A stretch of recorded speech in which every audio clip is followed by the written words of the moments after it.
All right, what's happening? This is the Chocolate Mountain Show. I am your host. Eight Wind is timeless. I am the holder of the continuous ball game of the Hero Twins. It all starts with a gentle sadness. I am the Galactic Daddy-O sitting on my galactic patio from Minnesota to the universe. Welcome one, welcome all. Who we got? James, what's happening? Hey, Derek, that's right, the Hero Twin. She's blazing. You ready for James to cook your Timberwolves back to back this week? That's what they played. They play tomorrow night. Wasn't that's not what I read. Maybe I didn't pay enough attention. And I've watched Dame play. Man, I've watched Dame play about 6 times here. COVID, thank you for joining me. Thank you. Very kind words. Thank you very much, James. Thank you very much. I watched Dame play. For some reason, I've got to see Portland play probably more than any other team. The two teams I probably watched the most play here is Utah, and I watched Utah play a bunch of times here, and I've watched Portland. When my son was here in 17 or 18, we went to see a Portland game. Matter of fact, I did a Facebook Live. That's how long ago I did Facebook Live. I was doing a Facebook Live at the Portland game, and we had good seats under the basket. But I watched Portland play a lot. Like a lot of the cats don't even play. Like Leonard. Leonard was one of the cats. When Leonard had gotten all that trouble, I watched him play at least twice. So, but yeah, that's what I was saying before. They're doing back-to-back games, and so yeah. They play Saturday and Sunday. I saw they played Saturday. I didn't catch the name of who played here because trying to think where, because even hockey's doing that because again they're not playing Canadian teams right now, and so who do we beat? We beat the Coyotes tonight. So ching, I made a little more money. We beat the Coyotes 3-0. Yeah, that late goal empty net, and yeah, so. Don't expose those ribs. Wish I could go to the game. Feels like we going in circles because they canceled the games at NCA because exactly. Myers Leonard, Yep, Myers Leonard. Him, McEnroe that plays for Houston now. He was with them. Trying to think who else. Just a bunch of cats that I watched for Portland the last 4 or 5 years. And of course, I got to see Kobe play several times. I got to see LeBron play, Karl Malone play, Shaq play. I saw a bunch of cats over the years. I saw Bill Russell play. I told that story before. I saw Bill Russell play when I was a little boy. We was at Western Michigan, and I was sitting with a bunch of shit talkers working that were all worked at GM, but one dude worked at GM, but he was a barber too.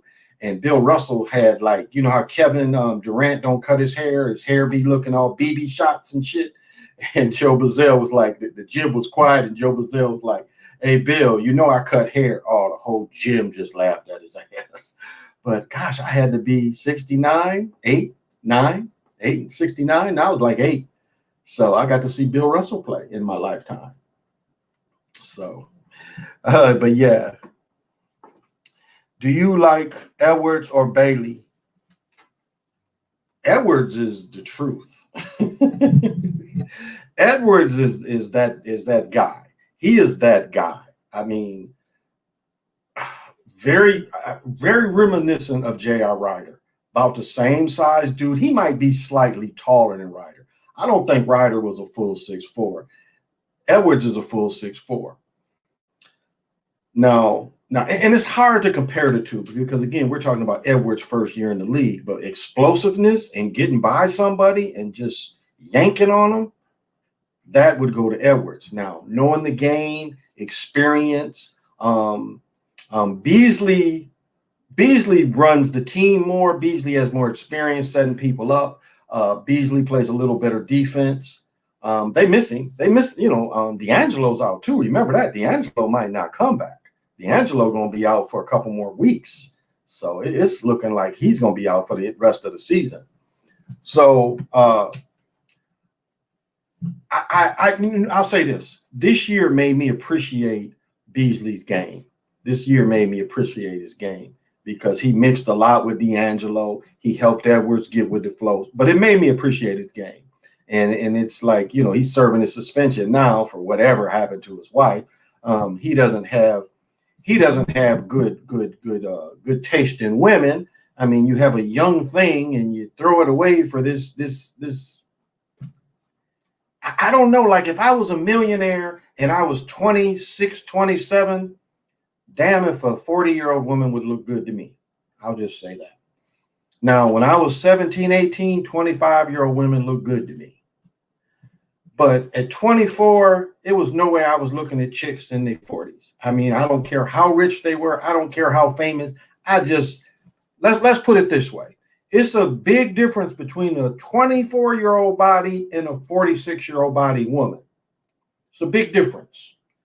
So, having children or not is a little easier on the 24-year-old woman. She's going to stretch. That skin is going to come back.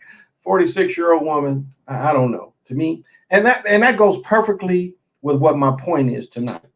My point is tonight, and I usually don't have a point or what the show's about, but my show is about something for a change. Would you give up all the power in the world for some pussy? Like Beasley gave up all his power to a handler. Let's be honest, that's what chick is for Beasley, is a handler. But, I'm watching The Crown, and it just reminds you, this motherfucker gave everything up in the world for some pussy. Some used pussy, very, very much used pussy. Probably was cheating on him and shit. But would you guys give up all the power in the world? Like Samson, would you fall asleep knowing Delilah might want to cut your locks and give all your strength up? So I just don't know if I could do it. It's like the King of England. It was like, okay, you got this used chick, like triply used, and you got to being the king. Triply used chick being the king. I think I would have kept being the king. I would have told her to bend over in the doorway and kicked her ass out the door.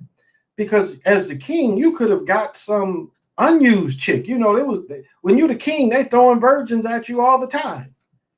No, he didn't want a virgin. He wanted a used tire. Oh, I forgot to tell my commercial because this time I do have a sponsor. My sponsor is Dry Sparkling with 16 grams of sugar.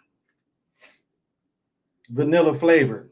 So pop them if you got them. Smoke them if you want them. Did you hear that?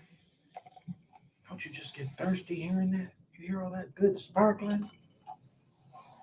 Don't you want one? Oh, you want one? It doesn't stop. The sparkles never stop. Yeah, later for that. But anyway. Yes, it ain't worth giving it all up.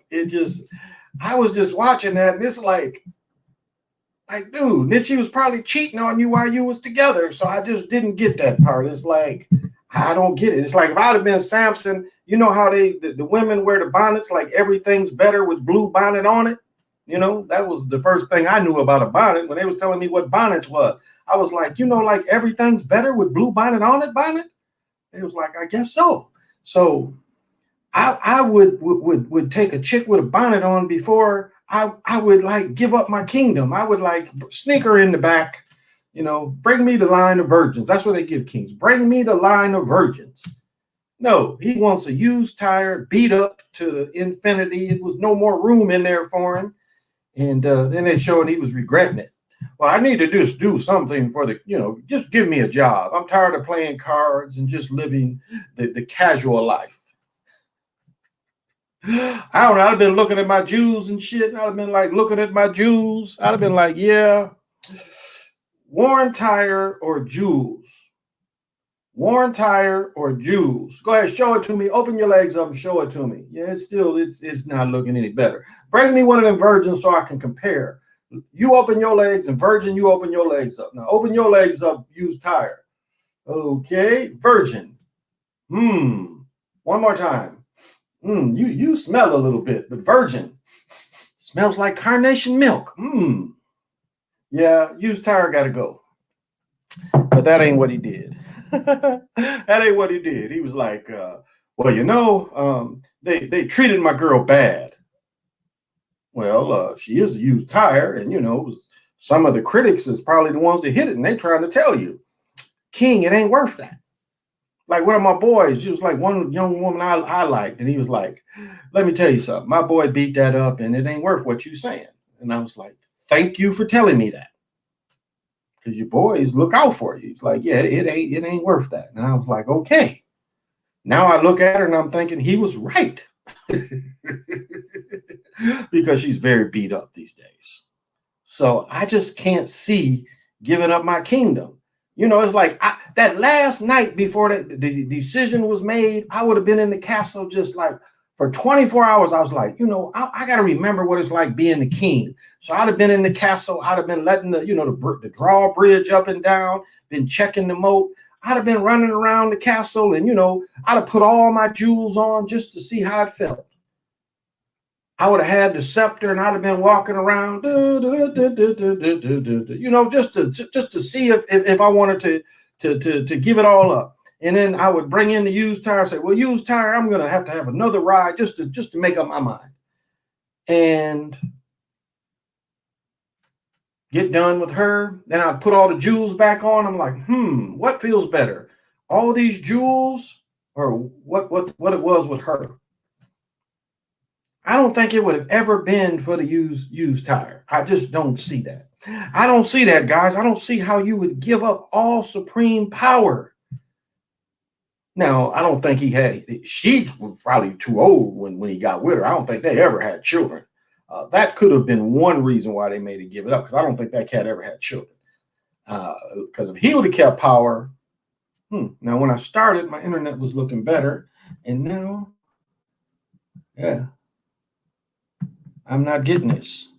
How all day I have good internet, and then all of a sudden I get started and my internet starts to die. That looks like an attack. That seems like an attack, y'all. But anyway, we're gonna just go on because my son's not playing this video game. And so this shows me that someone's attacking my stream. Yep, someone is definitely attacking my stream. I don't have any sugar on me. When I started, my stream was healthy. Now,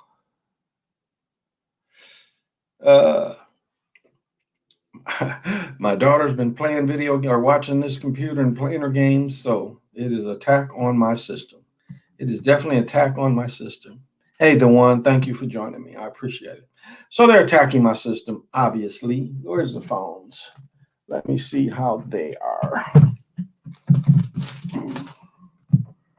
Because when I started, it was a lot stronger. So they are obviously attacking my stream.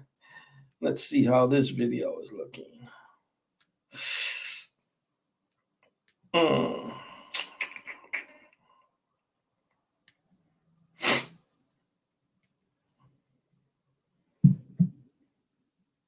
Phones don't seem to be having a problem. Now, why does my phone show a greater connection than the computer?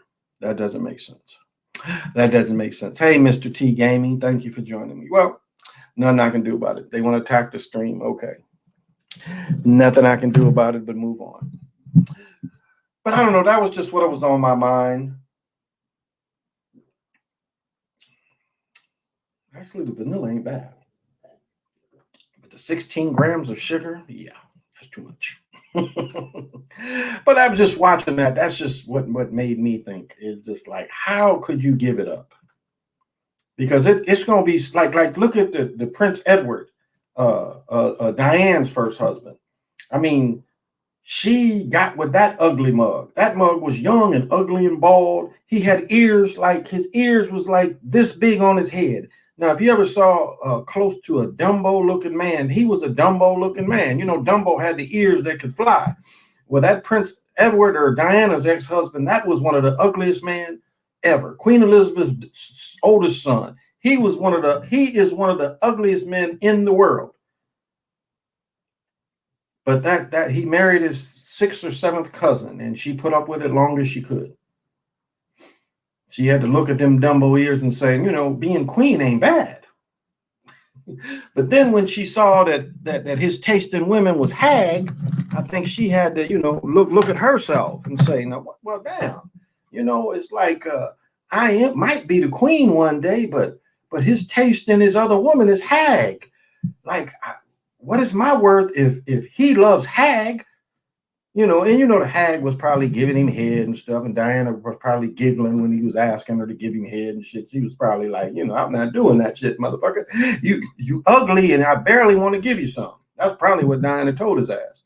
And you know, he was like, well, you know, I got a hag in the background, and she probably laughed at him. Yeah, you go get with your hag. Let your hag give you some head. Diane was laughing at him. She got young generals and shit running around sniffing up her skirt. But he wants to be with the hag. And now he sits proudly with his hag, who, again, didn't have any children with him. She was blowed out as well. But some people like hags. I just don't understand it. But that man liked hags. You know, he liked freaky. I guess if you get a freaky hag, it's okay. Hey, Sebastian. I guess if you get a freaky hag, it's okay. Makes it all worthwhile. I don't get it, guys. I just don't get it. That would be hard for me. Now, so that's what I'm going to try to do is I'm going to try to, you know, wiggle through one of these things and experience that. I want to be the king right before he gives it up. I would be like, hey, I'm giving a press conference. I'd have her right there too. I like, baby, you be up front, you know, just smiling, you know, giving her the thumbs up and shit. And then I get there like, fuck her. I'm not giving it up for her. Bring the virgins back in. I'm being king. Fuck you, and definitely fuck her. Get her up out of here. And I would have put on all my royal crowns, and I would have just sat, you know, I would have just sat in whatever the king chair is. I would have just sat there for 24 hours with all my jewels on, just contemplating. You know, I would just been contemplating. They'd have came in there, I've been throwing shit at her. No, fuck with me. I'm contemplating. And they would be like, well, what's going on with the king? I don't know. He's throwing shit at us. He's contemplating. I'd have had grenades and shit up in there. They'd blow their ass up. Leave me alone. So I couldn't have did it, y'all. I couldn't have did it. I'd have been like, yeah, you got to go. That is two sons from two different men. It seems like that, Starfleet. It definitely seems like that. So I was just watching that. It was just making me laugh. I'm just like, how could you do it, buddy? But see, this is something. Now, when I first was watching that Crown, this is something I thought, and I've told people to look this up before. One of them pictures, I'm gonna have to rewind it again because it showed it at the end. I was surprised because they have a Nazi cousin. There was one of them cousins over what is it, Barbania. One of the Nazis' cousin, and you can look this up if you want to Google it right now. Look up and there's a book about this shit, but look up the Royal Nazi, and there's at Hitler's place in the mountains where he had in the 1940s, he had that giant window that automatically went up and showed you the motherfucking Alps. There's a picture of all of them, and there's a picture of his cousin. I wanted to slow it down. I couldn't see it, but I'm pretty sure that one of those pictures is his cousin. And what they did is they put even before the war, I want to say right after World War I, they had holdings in Germany that they wanted to keep because them is Germans. You know, Windsor's is Germans. Look them up. They're German. They ain't from the Conqueror, whatever the Conqueror was named, William the Conqueror. They ain't from here. He was French. He was French and English. His daddy was English, but his mama was France. He was from Normandy, matter of fact. And they ain't from him. They ain't from him. They ain't from Henry. These is Nazis. These is Germans that came over and got in. But look up the Royal Nazi. So what they did is they made him marry into a family, and it kept their holdings in Germany. So when war broke out, you know, Hitler let him play soldier, put him in outfits and shit. They never fuck with him. He made it through the war. And as the things got bad, you know, he was safe. But he was the Royal Nazi. So that's what I thought they was going to bring up. They didn't bring that shit up once. And I thought that was mighty, mighty odd that they didn't bring that part up. Yeah, some Jerry Springer shit. I think Meghan Markle is on her grifting season.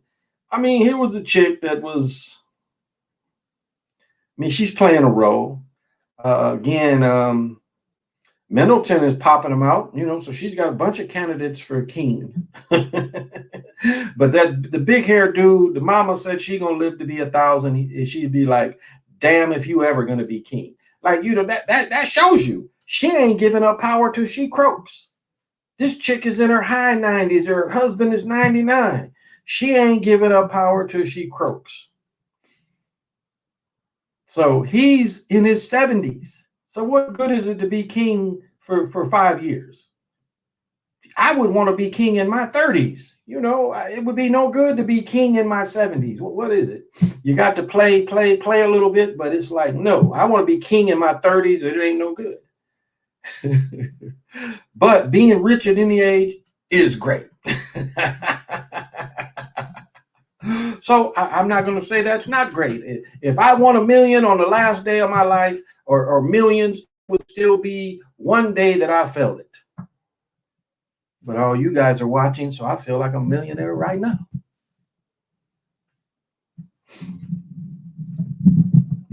Because I give freely and you people give freely back. I just want to point something out. Now, I am a quality control person. And so I've been looking at shirts and looking at hats and all the quality material. This is some of the nicest shit that I bought recently. I mean, this is all stitched. This is all stitched. And this is ribbed. This ain't normal shit. And I only paid about $30 for this. And I mean, the quality of it, this is heavy. The quality of this shit is just unmatched. So just looking at shit, this is well-made shit. This is stitched shit. This is well-made shit. Not a print. This is stitched.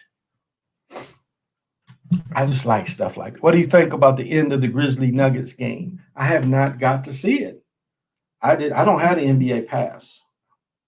It's just, I get all the Timberwolves games for free. So, well, it ain't free, it's in my cable. So I just can't see paying more money. I don't care about the NBA that much because the NBA gives you free games on ESPN. ESPN is Monday, Friday.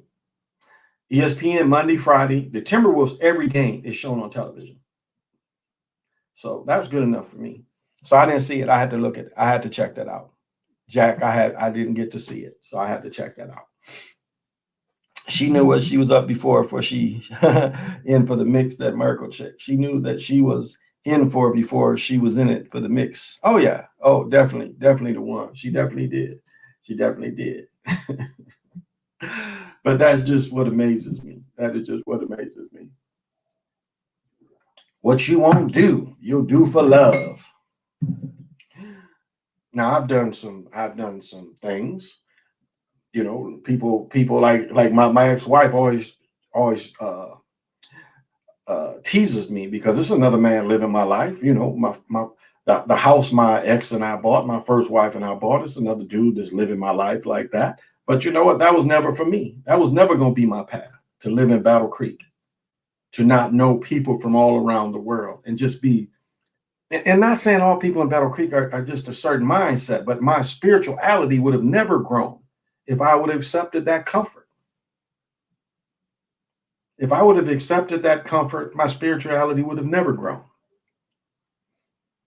And I know the land I live on is how I say holy land, but it's sacred land. I live in the land of the pink granite, and pink granite is the highest vibration of all the stones.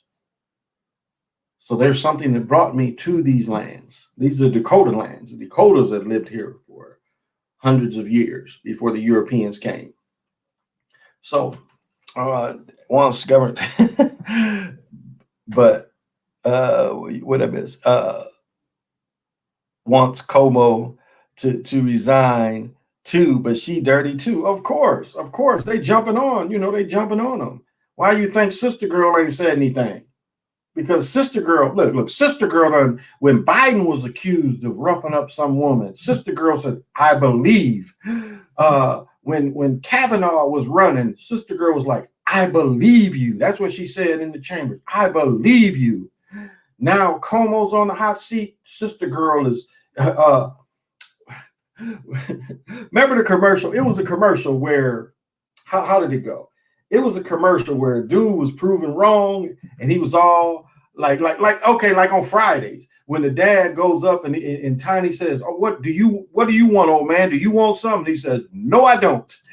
That is kind of no, I don't. So that is, I don't know, guys. I think that's what Sister Girl is looking at. Sister Girl was like, "Oh shit," because she was counting on him to get her in 24.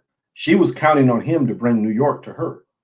So now, yeah, Sister Girl's being quiet. And again, you know, I'm sure they're going to use Tom Hanks more in the future to speak for. That's all they got to do is bring Tom Hanks in. But because you bring that old man out, that wasn't an old man. That was Tom Hanks last night. That wasn't that old man. That was somebody else. Because you don't go from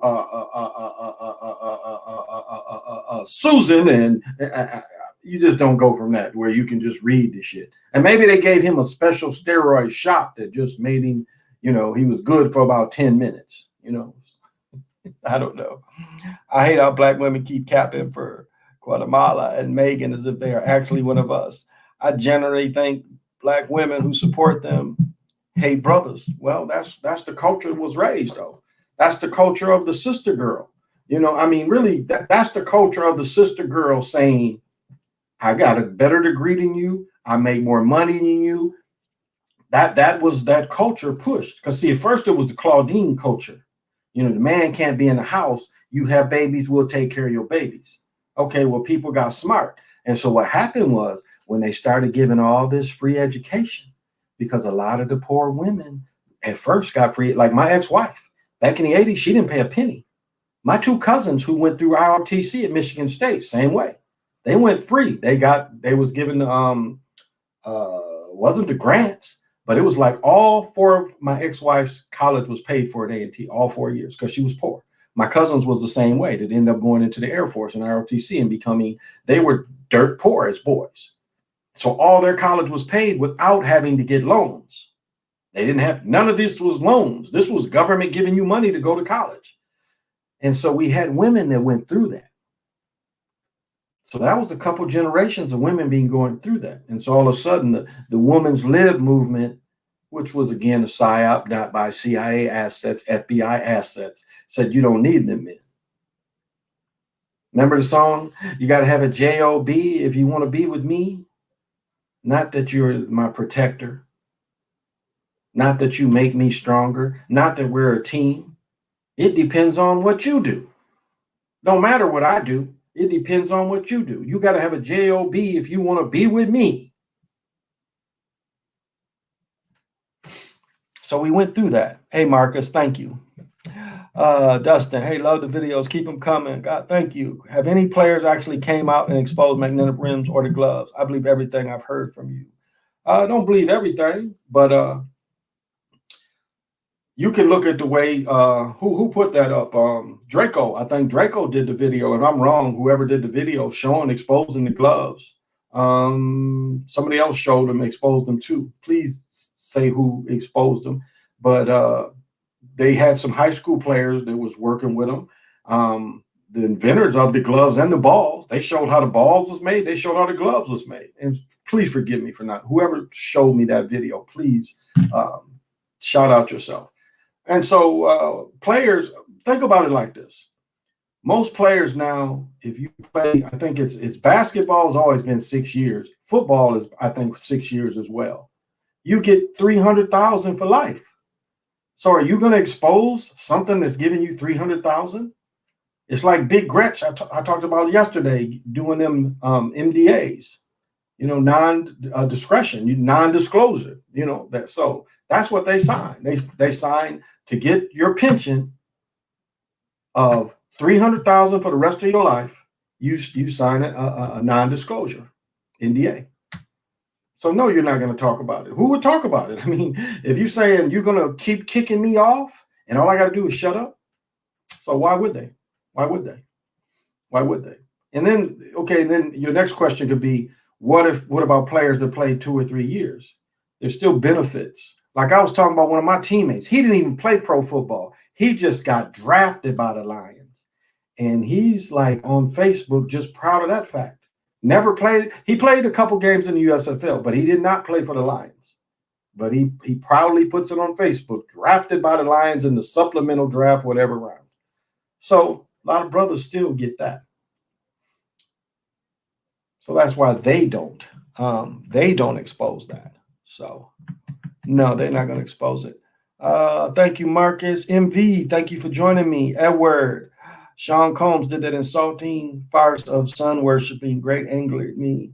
Help. Yeah, it was disrespect. It was disrespect for Ryan. It was disrespect for people that truly take that kind of spirituality serious. But he showed actually that he's upside down from that. If you was really watching what his movements was, he was showing he was upside down from really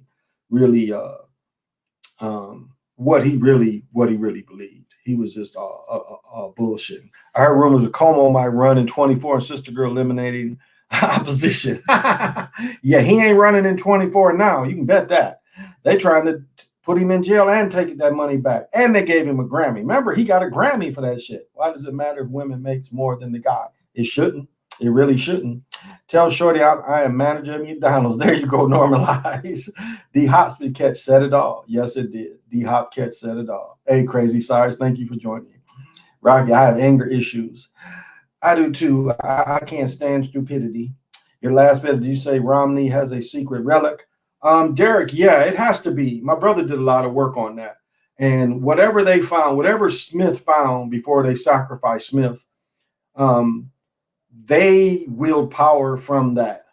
They willed power. When he said that he found golden plates or something, I'm not saying that he didn't. I'm saying whatever he found, the government thought it was serious enough to leave him alone, let them go kill all the Indians in Utah, the Utes, and give them a state.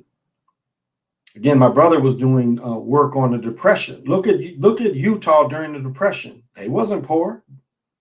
Utah has where you can go in their food banks once a week. They have the most efficient food banks for their people in anywhere in the country. You can go to their food bank every week. Now, most food banks you get to go once a month. One of the ones I help support, you can go twice a month. I got a trunk full of stuff I still got to deliver. So there's something there. You just think of like how they had to trick people They had to trick people to go out west to California and those parts. Utah, they just told one group of people. They didn't tell them there was gold there. They didn't tell them was anything there other than they could have those lands. So they wield some type of power. They wield some type of power. Yep. Hey, Derek. I wish I just get paid to be drafted by the Packers and do nothing. That's funny. Why do you have anger issues? I've been practicing the path of solar ascension. I'm in for 3 years. Yeah, this is one thing because this is the last week of winter. Spring officially starts. We have the daylight savings, and then spring starts next week. The beautiful thing about spring is the long days.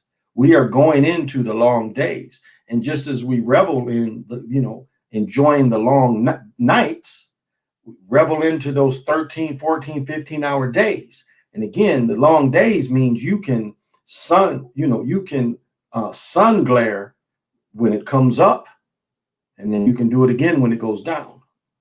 So if you get up at I think here it's 6 something, 5:30, 6 something, and you can, if you sun gaze when it comes up, you can try to clear a lot of this fog out and then do the same thing at night.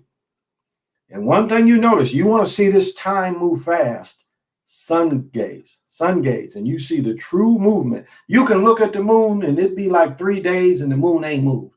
You look at that sun, even watching it come up, you watch how quickly it rises from the time, because again, you can only gaze on it fully. You got to catch it because it gets really too much. I'm not telling anybody to burn out their retinas or anything like that, but I'm saying when it first starts coming up, it's a certain amount we can gaze into, especially when it starts dropping down. But it drops down so fast that it's amazing how fast it drops down. Really, really amazing. So I've been doing that too. I've been sun gazing as well. And in some ways, it does feed you.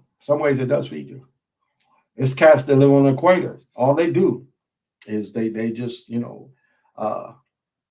practice their breathing, practice the gazing, and eat very little. The sun actually feeds them. That's how the normal beings did. The normal beings didn't need food. We're parasitic. Just being alive made you. Is daylight saving time manipulation? Well, what it was made for, I'm from Michigan, so what it was made for is farmers. It was made so farmers could farm longer, they could start earlier, and then they had more sun, had a longer night to farm. That is what it's basically for, is because now look at what we're coming into. We're going to come into in the next couple weeks, planting season. In a place like Minnesota, it's something like only 110 days. We have a very short planting season here. And if you don't hit it right, you're screwed. And you might be screwed for the long winter. So it's a very tight window of when you have to get the stuff in the ground and then when you bring it up. It's very tight, where other parts of the country have a little more time. But it was mainly just done for the farmers. So is it time manipulation? I mean, all this stuff can be looked at as that. I don't know if it shows you. One thing that it does show you, how real can that be? If all of a sudden they can just say the time is 1 hour different, how real can time be? If they can just do that. If Julius Caesar can say, fuck this calendar you've been using for thousands of years, you're going to use this one. And we still use it today. And all everybody thinks about Caesar's when he got killed and being a general, mainly when he got killed. But people don't say shit about that. The calendar, he added to the calendar. He put his own month in there, July, August. So, hey, Preston, thank you for that. Why does Arizona don't follow daylight savings other than thinking it's useless? You just said it. What they grow in Arizona? Arizona is like living on Mars, living on Mars. It's hot in Arizona. What grows in Arizona? I could tell a funny joke, but I have to send it out telepathy. So don't shit grow in Arizona, so it doesn't matter. But I told the story before when I was in, I want to say eighth grade. Yeah, when I was in eighth grade, it was ridiculous because we were going to school. It was freaking still dark. We was going to school still dark, and then we was getting off school. It was dark. So I don't know. It was like that, because it was times that year they didn't change the time back. It was like going on 9 o'clock, still dark in the fall at 9 in the morning. So I think too many people complained. But I remember that year. I remember walking to school. It was still dark in the morning because they didn't turn the chime back. And it was like we'd be at school at 9 o'clock, it started getting light. And so I think that is kind of why they kept it going. Some of those considerations, especially busing and being dark with the children, I think that's why they switched it back as well. But I remember one year Michigan didn't switch it back. So when I was in eighth grade, I might have been, I could have been eighth. Yeah, I had that helmet. So maybe eighth, maybe seventh, sixth, seventh, or eighth, somewhere in there. I feel like life's purpose is all about manipulating and taking care of the earth, multiplying and taking care of the earth. A lot of it is that. A lot of it is that. We in service for others, service for others, service to others. That is kind of what we're about, is helping others. It's like that's the beautiful thing about when you study the Mayan, when you study the Omen, you study some of the Americans, how they thought. Like, it's funny how you see, like in Alaska, you see a lot of these people, and they give thanks when they kill the animal and stuff. Well, where do you think they got that from? That is how in Americas, all up and down the Americas, we always live with nature. And that is kind of the ideal of Lemuria. Lemuria was the time where we could communicate with everybody. The giants, the animals, everybody got along. Now, what beings wouldn't like that? There wasn't any worship of anything other than Mother Nature. And so that is the point of being in tune with nature, not greed. Because what we live in now, we live in society of just greed. What was the song I was talking about women? What have you done for me lately? Well, I done, it's like I done sacked the kingdom, knocked down the walls, rescued this chick, put her in another kingdom. And because I didn't give her some pearls, she's like, what have you done for me lately? And so we live in these kind of mind things.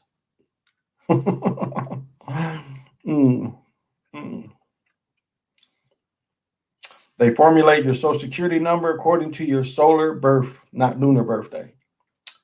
So in the movies, Dark City and The Matrix brings up blocking the sun. The strangers here must be dying off.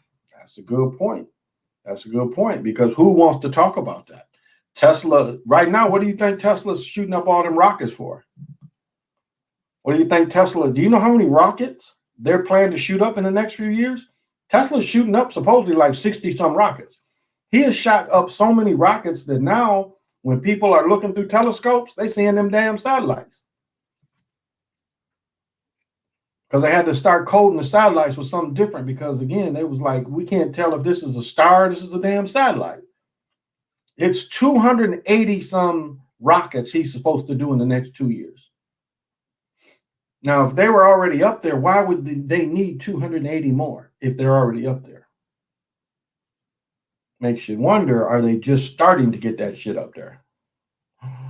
But yeah, again, you should be able to tell by now. You should be able to tell by now when it's the difference between the simulator and the sun. They look completely, when you see it looking close, that's the simulator.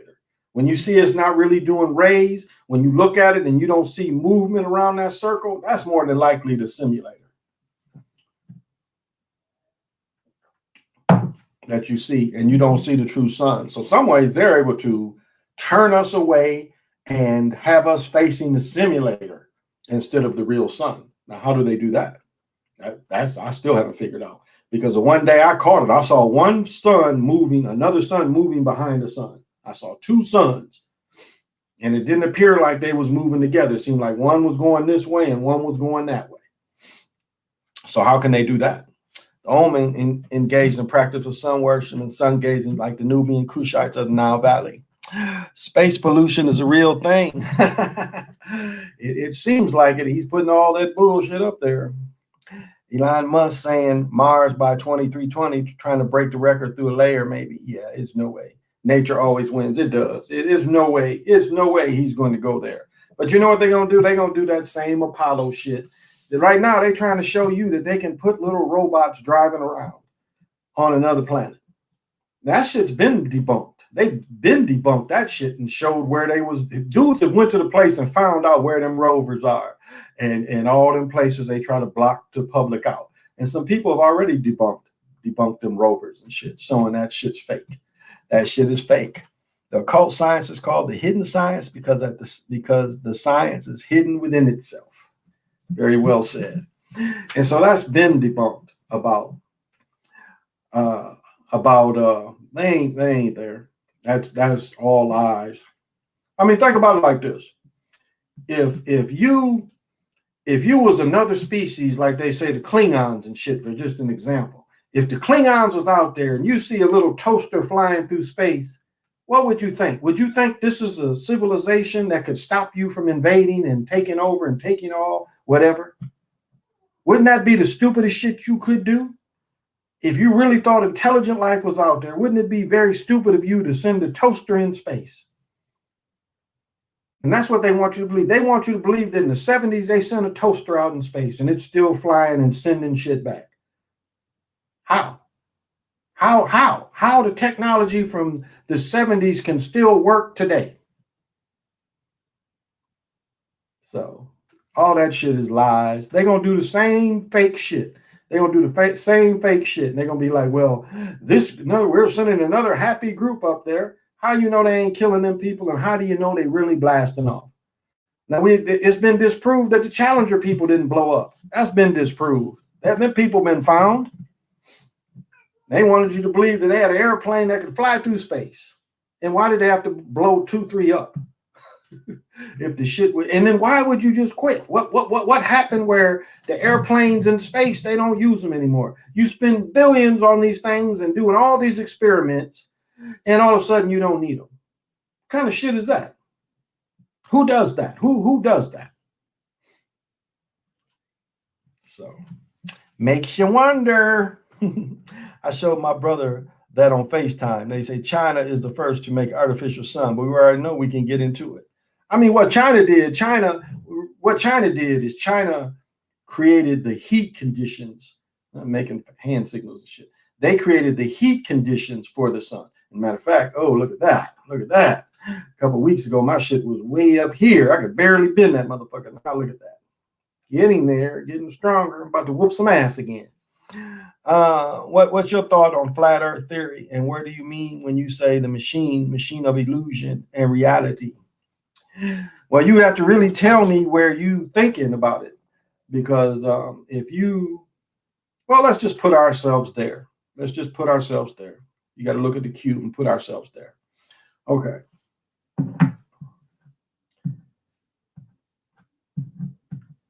It exists because it was created in the last basically 20 years. It's been created.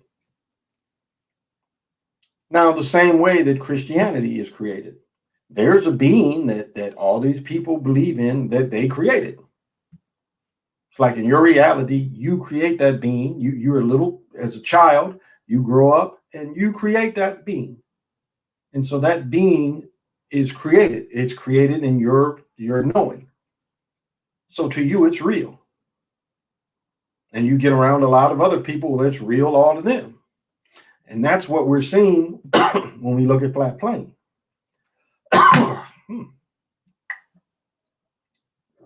It's the same thing. It is created. People don't talk enough about, like now, well, people don't understand enough about looking at all of it.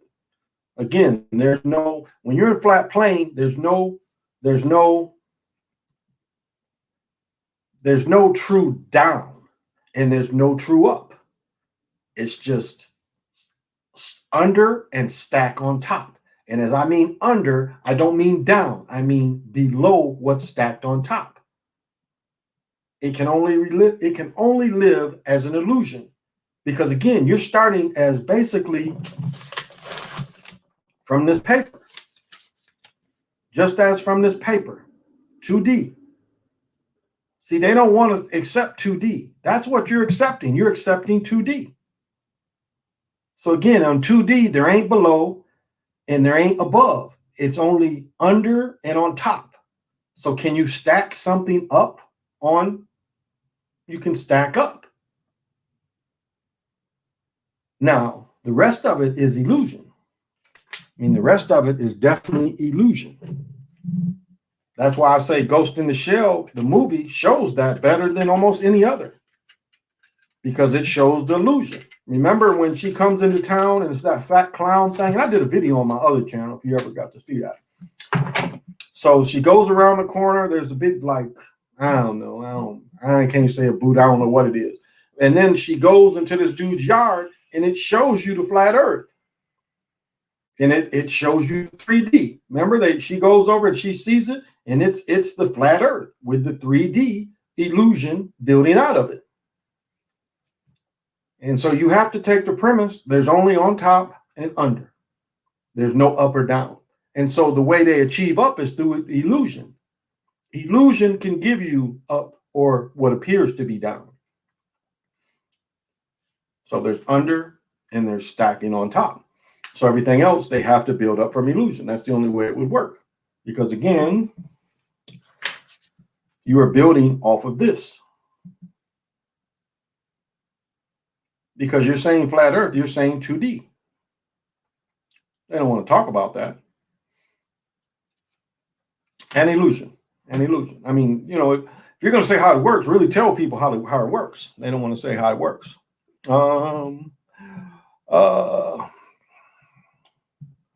And where'd you go?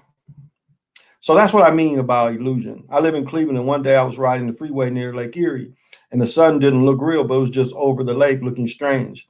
But how to explain it? It wasn't high either. You see that? The simulator looks totally different. The simulator looks really like a ball. Like when you're looking at the sun, you always see it moving. I mean, it's always like a ring around it. I'll say this. There's days you can look at the simulator. It looks like it somewhat, but you still don't see the constant stream once you're gazing. You really, when it's the real sun, and then you see the rays. Simulator is a lot tighter, white looking sun. Like if you ever look at a whiter looking sun, that tends to be the simulator. It's more whiter. And they always want to put a simulator through clouds. Like you see a white thing and you see the clouds, that is the simulator. You'll see, and it looks closer. Like there's never a day in your life as people that are at least 40 years old that you saw the sun look close. That's a new phenomenon where the sun just looks close. They're like grown-ass kids. They contain us in their matrix to play on the earth. They should go to GoPros on shutters to let's see what space and planets, but it's all fake. Yeah, I agree. It is. I got the talk shoe info save. Your cells have a StreamYard live stream session shoe. My laptop is rebooted. Okay, well, let's do a show tomorrow. I'll bring you on. Let me see. Yeah, all the emails are the same. So hit me in my email and tell me, what you got going on, and we will put it together. I'll just send you the link on here instead of bringing you into talk show. I'll just send you the link from here. Be easier to do it here. I remember. Ariel says she remembers it. The interview that Cindy Ashby on the Wake Up Radio had live streamed with me on called Sovereign and My Personal Account Journey. Okay, I'll check it out because I got to learn. I'm on that, and I just haven't figured out how to use it. I haven't figured out how to stream on there. I thought one day I was doing a stream, and I don't think I did anything. How the illusion works, the illusion nothing more than a childish prank or gimmick. Sort of, kind of, yeah. I mean, it's sophisticated. Some of it's sophisticated, but it's, again, you can figure it out. It's not, like you said, it's not that sophisticated where you can't figure it out and you can't see the difference. But again, Think of 2D and think of this paper. But see, that's the thing is that's really how you have to look at it is it's built up off of this. And that's why the illusion. Now, people will live in that illusion. People will live and stay in that illusion.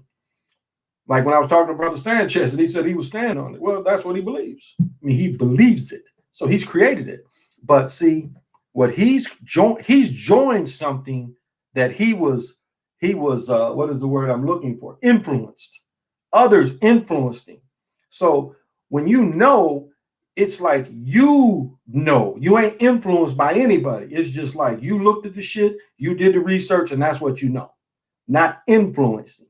I don't say I'm influenced by hardly a lot of folks. It's a handful of folks. But to say that base kind of thing, nah. Like when I talk about the time walkers, no one's influenced me. Someone gave them to me, and it was my job to research it and where it led to. So I wasn't really influenced by anyone. Heard the information, I said, where can I get it at? And give me some more. But, Brother Sanchez was influenced by all them cats. And so there was a world created for him. If you understand, it wasn't something he helped create. He helps keep pushing it on, but he didn't create it. It was created by others, and he joined what others created. And that's what's dangerous. You don't want to join what other people's creating.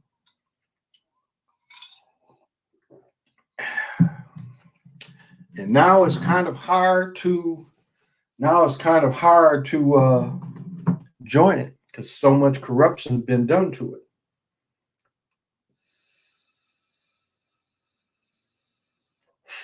And I blow big stacks.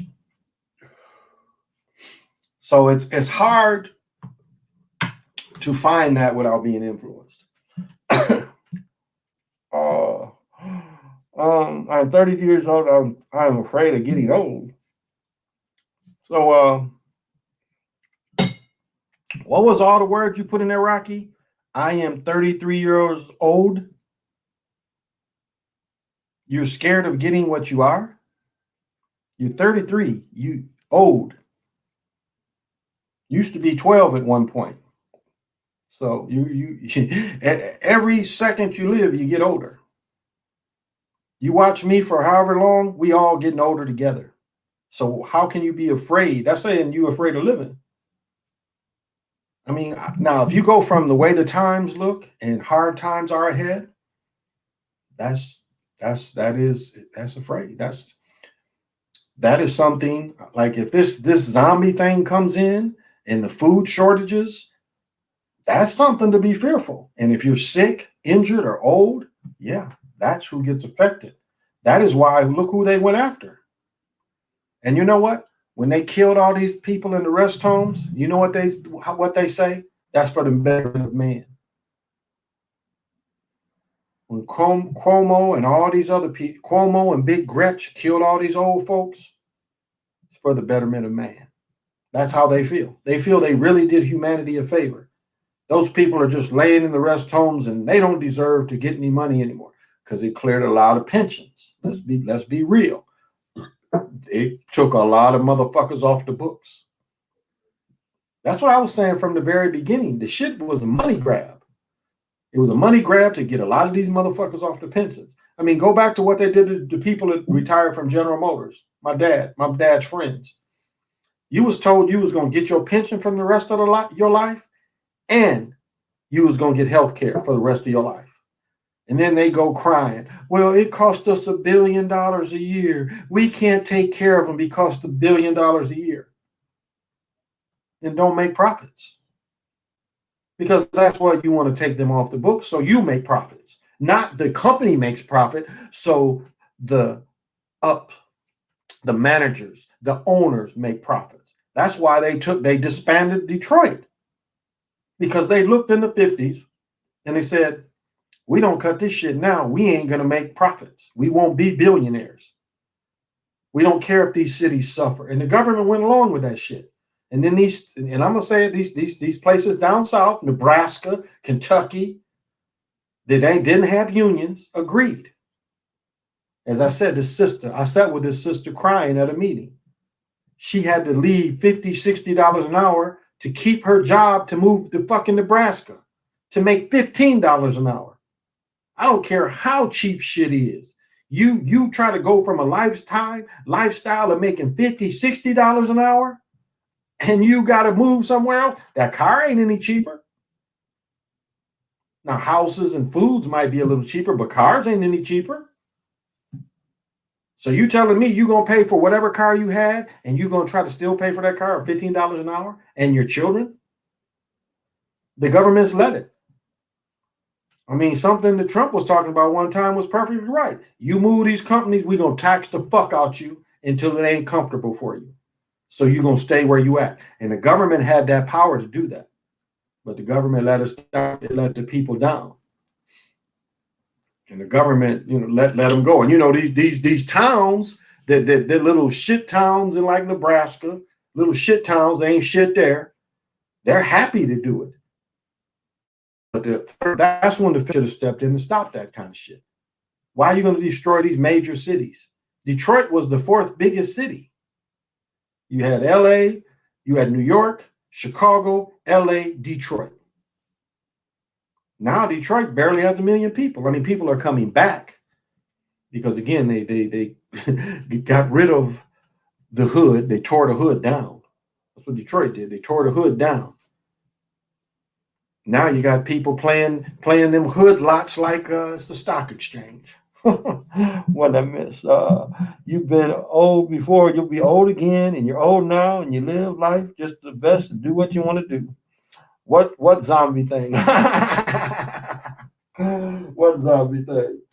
Well, I mean, one of the things that is very obvious, and I've said this before, and it should be nothing new to y'all, and I mentioned this over and over again. So one thing that almost everybody universally says is their second day of getting this stuff put in them, they would all see the sunken eyes. The sunken eyes. Some people had it. One, as I said, my doctor said she felt it for a couple of days. She had a partner that had the same stuff. He had it for some weeks. And what you're seeing is the sunken eyes, and that's what you see in the first kind of look of that zombie look. But a lot of people, it gave them that like deep sunken eye look. And then people looking at some of the zombie information out there, it was like, this is one thing that books talk about and everything, is the sunken eyes.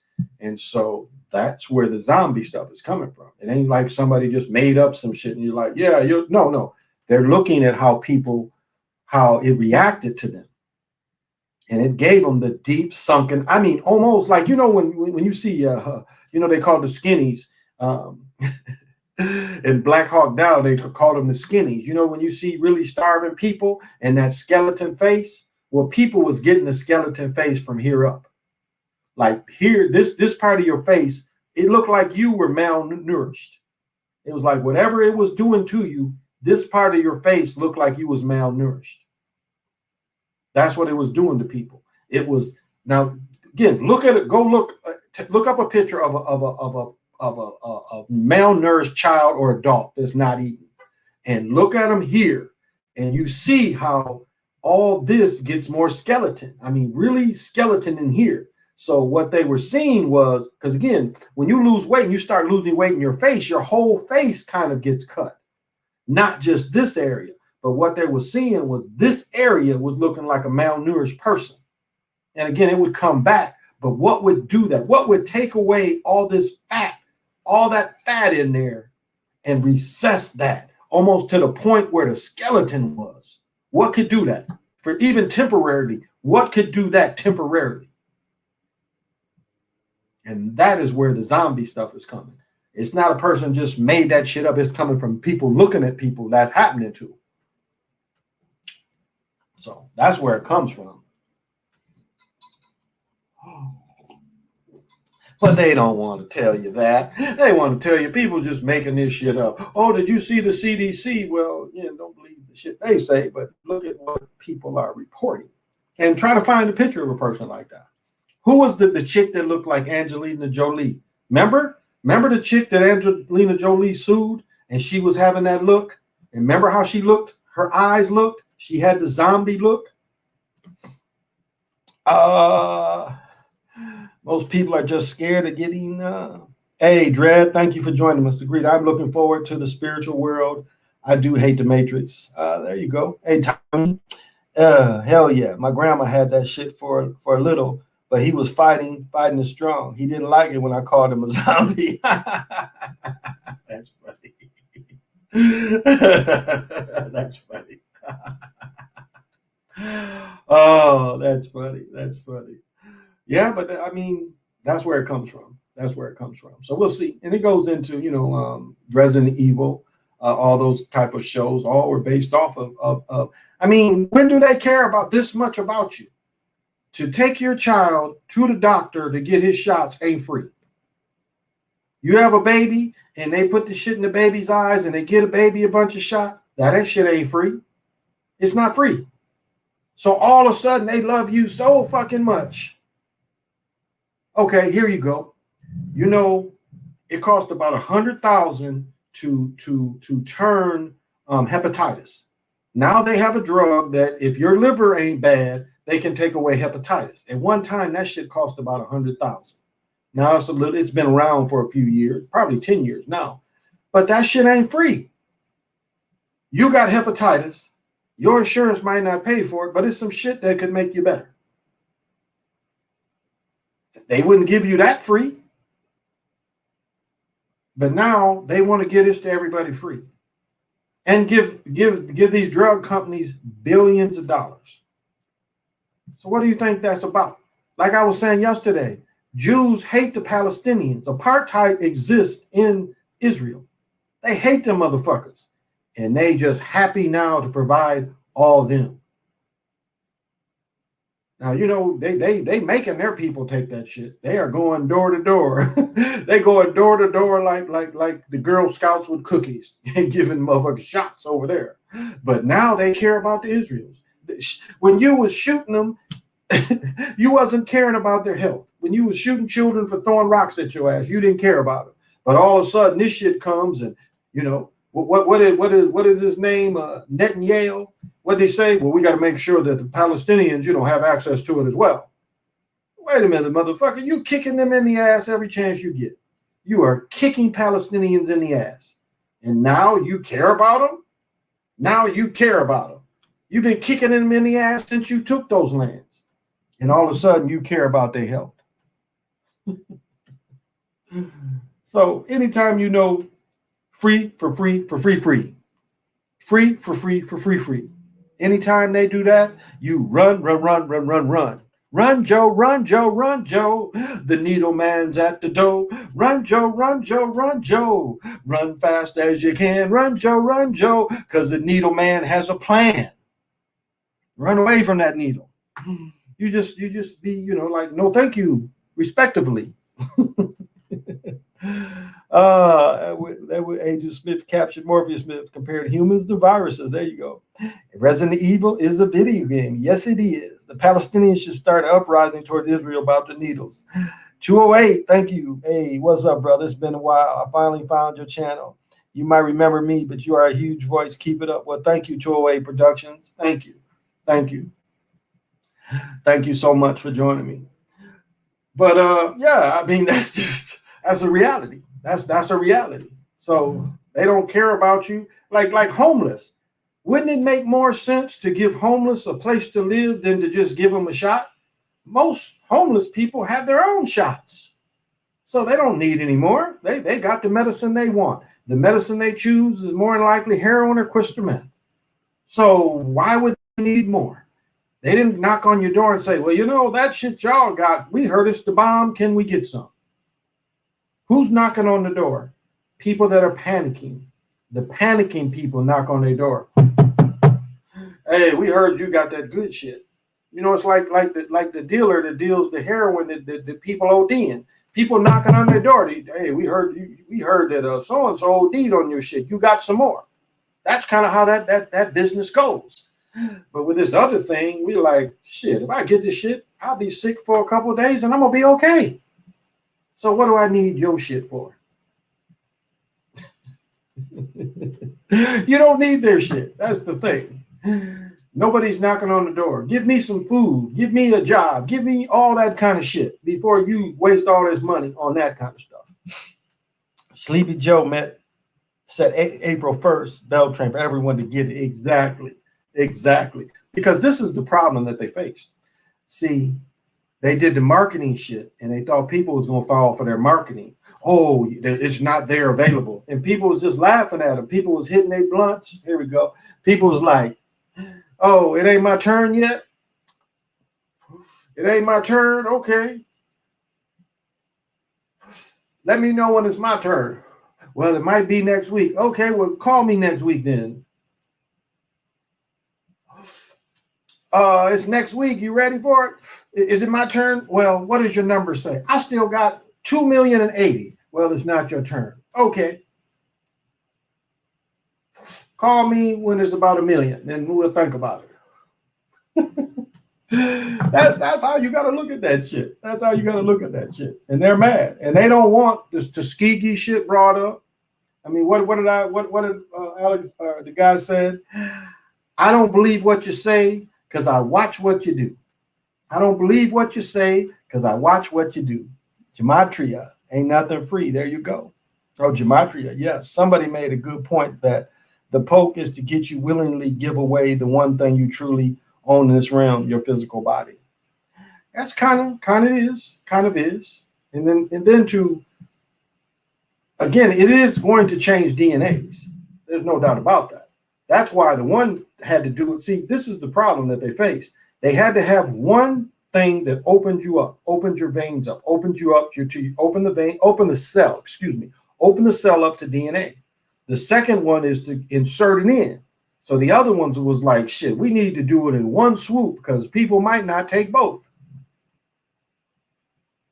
And so when people was getting sicker off the second one, they was like, shit, more people report that they getting sicker off the second one. They don't know, people already didn't want to take the shit.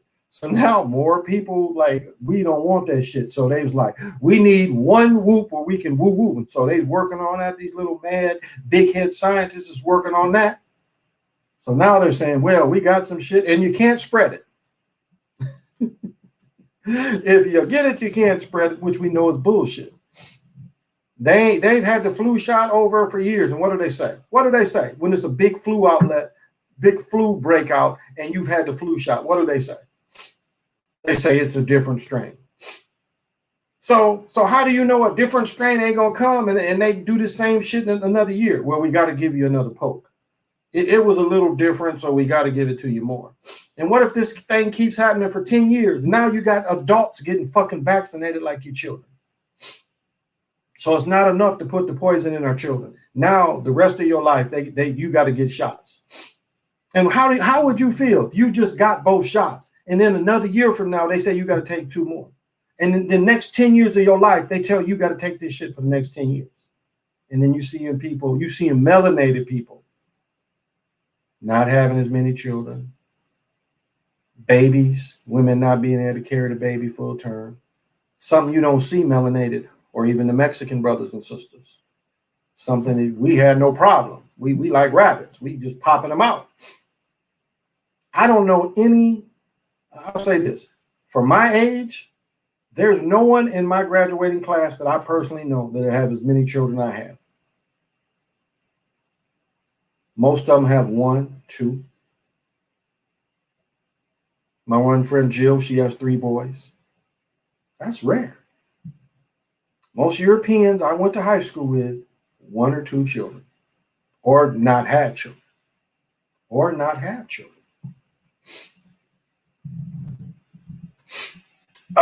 Somebody made a good point. What would you do if you had $1 billion? What would I do?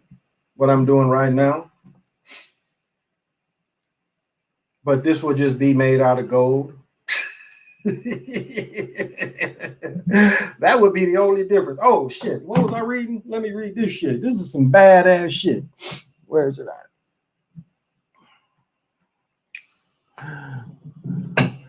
This is shit I've been looking at. What is this shit called? If I had $1 billion, this is the shit right here. What's this shit called? I want to vac around so I can put it on my arm. What's this shit called?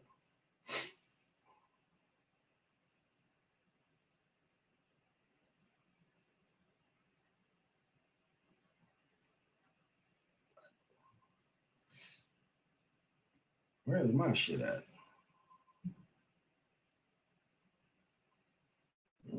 Switch this shit. Let me see if I can find what I want to bring up.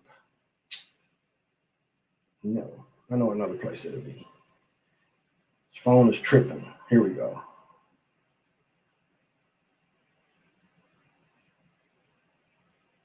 Oh, here we go. Here we go. Y'all know about this shit? Richard Mill. Y'all heard about Richard Mill shit? Y'all know about him? This motherfucker make them $1 million and $400,000 watches. Oh, what the fuck? This shit look like this. See that crystal? There's a curve in that crystal no one else can reproduce. This watch costs 400 grand. All those parts are specially milled. It's the finest watches made. But that crystal right there, no one else can duplicate that crystal. It's like you study it, everything in it is no one else can do. So it's basically you getting one of a kind. Everyone is handmade. So that's what I would do. I would wear shit like that. But no, you know, I really would, like even here, I look at land. If I could buy land, I would buy a lot of affordable houses. If I could do a development, I would get affordable houses, small houses, and try to go around the country and set up industrial neighborhoods again, because that's what you used to have. You had industrial neighborhoods.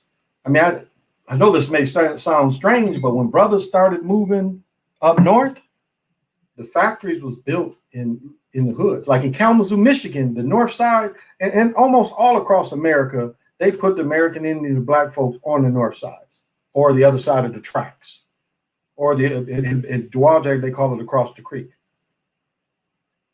But what they did is they built factories there.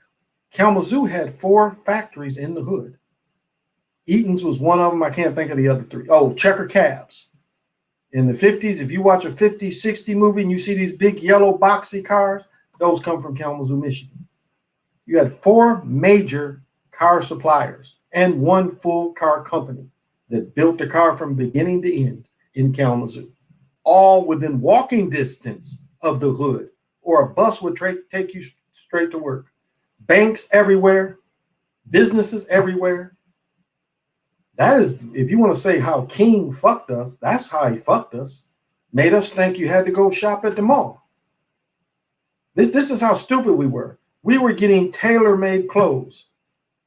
And we got food into going to buying rap clothes. Remember in Harlem Nights when the New York cop comes in there and he's looking at Richard Pryor and he's got all the tailor-made suits and he has to buy his shit off the rack. And Richard says, no, I'd never believe your suit comes off the rack. That is what King fooled you into believing, that you needed to go to the European store and buy shit off the rack instead of going to your neighbor that's going to sew your pair of pants where they one of a kind, make you a shirt. I was reading about Queen Isabella. She made all her husband's shirts. There's seamstress out there that could make all your clothes for your family. I have a Gant relative. Her mother made almost all of their clothes growing up.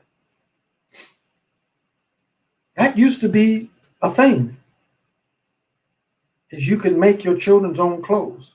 But my point is you could get handmade, tailor-made clothes before the civil rights shit. And King wanted you to go buy from a European that's mass producing them. Small, medium, and large. You know, extra large didn't come out until probably the 70s and 80s. Before that, extra large clothes had to be tailor-made.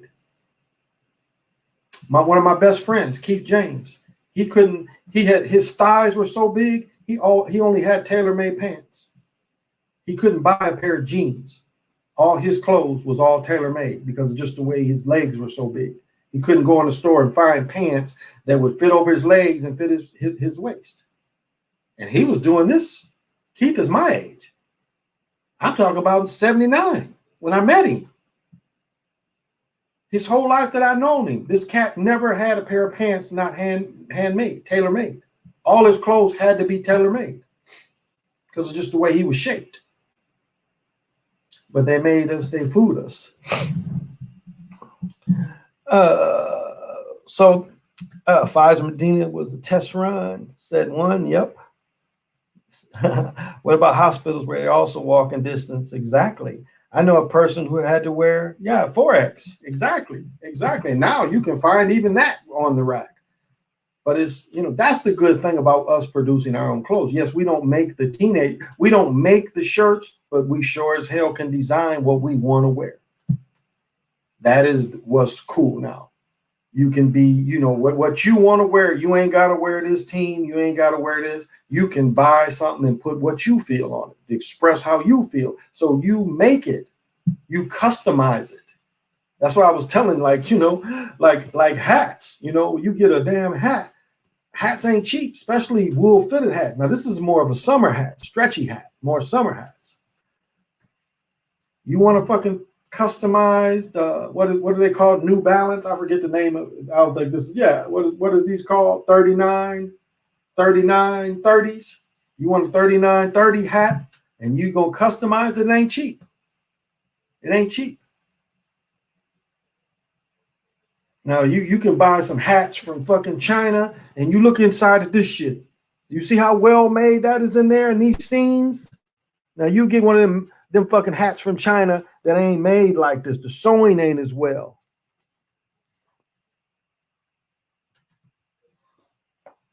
Quality is my thing.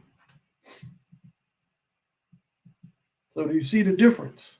So yeah, you can get them cheap hats from China, but they don't fit as well. They ain't gonna last you as long.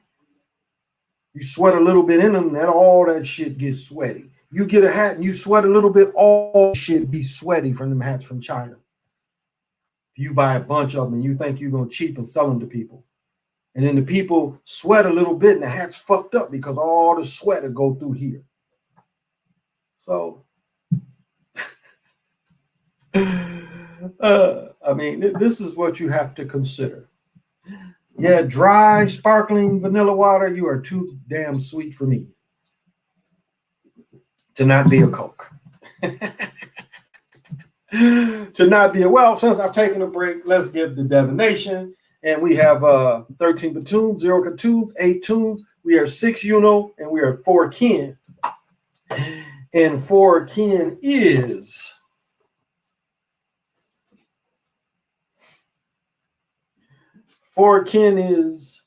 Khan. And the energy is coming from the south. Seed, idea, ordering, power, growth, generative principles, sex, and reproduction.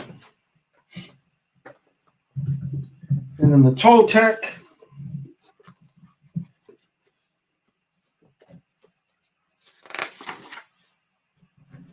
we have Quetzalcoatl or lizard. In this image, we see Chamala, the mythical mother of the Soaquatl, who is the human incarnation of Quetzalcoatl, giving birth to the spiritual leader. From her mouth, a song is coming. The rope around and above her shows the cycle of life has begun. On the top right, the lizard is protecting the process. The lizard is associated with the elements of fire and earth. Thus, the lizard symbolism represents the pursuit of the Yanni practices without losing connection with the earth. In other words, a Yanni's path with a down-to-earth context. Because it represents this grounded approach to magic, the lizard is a symbolism of equilibrium. When you get this card, it is a sign that you need to look for equilibrium that arises from cultivating both your spiritual, magical side and your practical, material side with equal attention and dedication. This is what it means to live a grounded spiritual life. As the guardian of the temple and guide of the Yanni, Quetzalcoatl calls for the ones who devote themselves to learning and developing the basics, most traditional forms of being a Yanni. In traditional Yanni societies, the Yanni path arises from the contemplation on the interaction with the forces of nature in a spiritual context. In this context, nature is regarded as the visible face of the Great Spirit. The basic shiny maneuver was to initiate inaction with the forces of nature as a means to achieve states of a heightened awareness of which the basic separation between the self and what is out there ends. It was and is the static union between the human and the source. The difference between Shami and religion lies in two factors. The one is that the Yanni takes the place in nature instead of the churches. The second is that the Yanni, there is no place for intermediaries or priests who wield power over others through managing people connection with the source. It is a Yanni experience. You make the connection with the spirit by yourself. In a modern Western attempts to understand Yanni, overemphasis the role of the Yanni has misled people to think that the Yanni can be practiced by the Yanni only. The truth is that the Yanni experience is often for all the community, and the Yanni themselves are just supporters who provide space and techniques for people to participate in the experience. Getting this card can be assigned to develop your Yanni path. So those of you that is helpful for, that kind of speaks to me a little bit, kind of what I'm looking at. So I'm appreciating the information. I hope someone else appreciates it as well.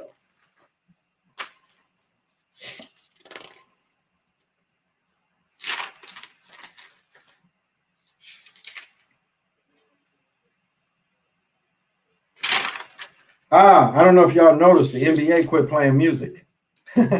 Since I've been talking shit, the NBA has quit playing music during their games. I first peeped that out during the bubble, and maybe I didn't bring it out. But yeah, they don't play music. They stopped playing music in the bubble. And this is just to tell you what a different winter this is. Normally, we had years here in Minnesota where we got 80 inches. For like 3 or 4 years, 80-inch winter was normal. We went back 50 days, 48 days, and we've only had 7 inches of snow. We normally get 80 something. In the last 48 days, we've had 7. March is generally our most snowiest month. What is it, the 12th? 12th, 13th, going into the 13th? Yeah, 7 inches. These 48 days, we'd have like 60 inches. So.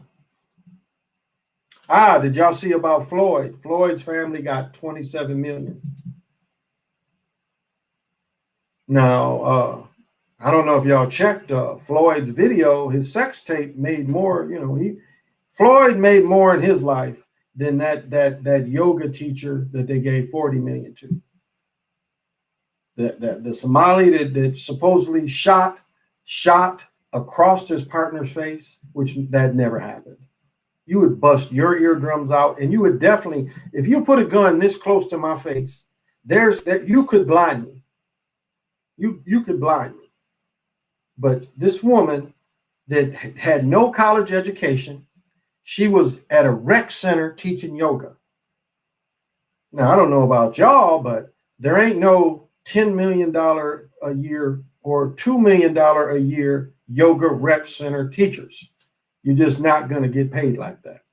But yet she got 40. Now, we can look at Floyd. Floyd had a video out there, sex tape, that showed that he had the potential to make a little more than that chick made. But they gave her 40 million. Floyd's family got 27 million on top of the GoFundMe. Now remember, the GoFundMe, they first was for the family. Then the mom came, and it's funny. This is how our people think. This chick went cheap on the hair, but she went gangster on the nails. She had the cheapest weave she could find. The chick had a $200 nail job. You know you're gonna be on TV. You know you're speaking, and you went cheap on the hair, but you had the $200 nail job. You see how backwards that shit is? For some reason, her mentality, she thought her presentation of her fingers looked better than the presentation of her hair. Why not just pick it out and just go like that? But no, she wanted to, but that was her mentality, that it was more value in her hands than what she threw up on her head, the hat hair. but Big Floyd got, the family got 27 million. And the brother came, the brother was kneeling on the street. You say George, we say, he's, what was his name? Say his name. Well, was the brother here when Big George was getting into the crystal meth? Where was the brother then? Was the brother sending him money? Remember, the basketball player Jackson was saying he was sending the dude's clothes. That's what he said. He said they called him twins and he had just sent him some clothes. You only send clothes to people that you think is kind of struggling. But that's a different story. So,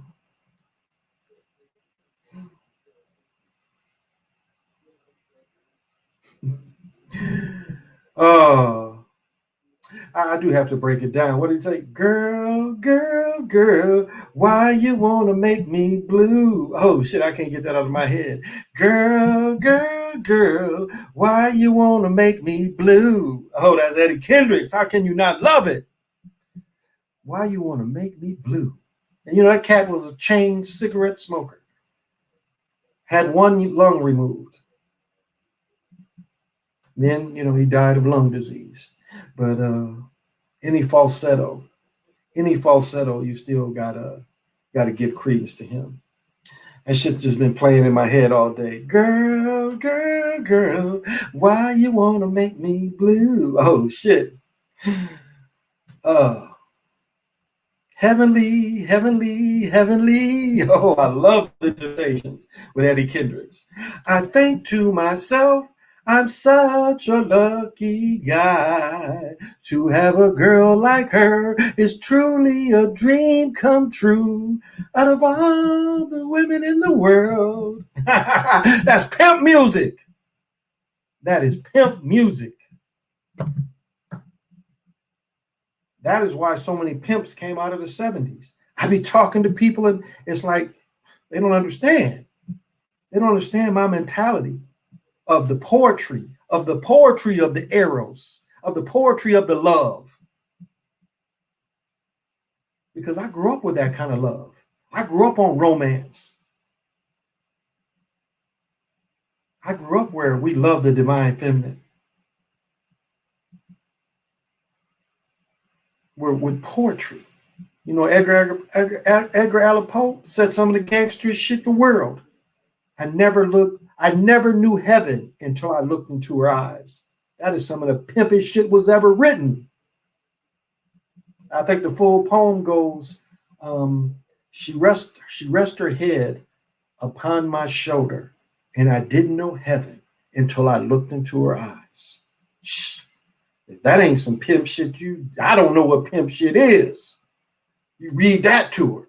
Baby, I didn't know heaven until I looked into your eyes. That's pimp shit 101.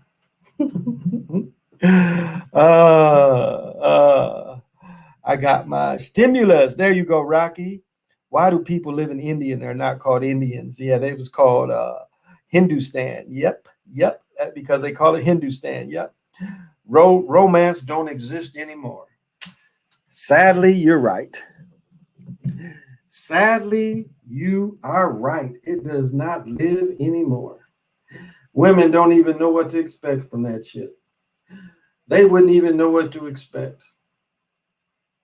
You try to rap. Like, that's the funny thing is, it's like, for my generation, it's rapping to, entice a chick.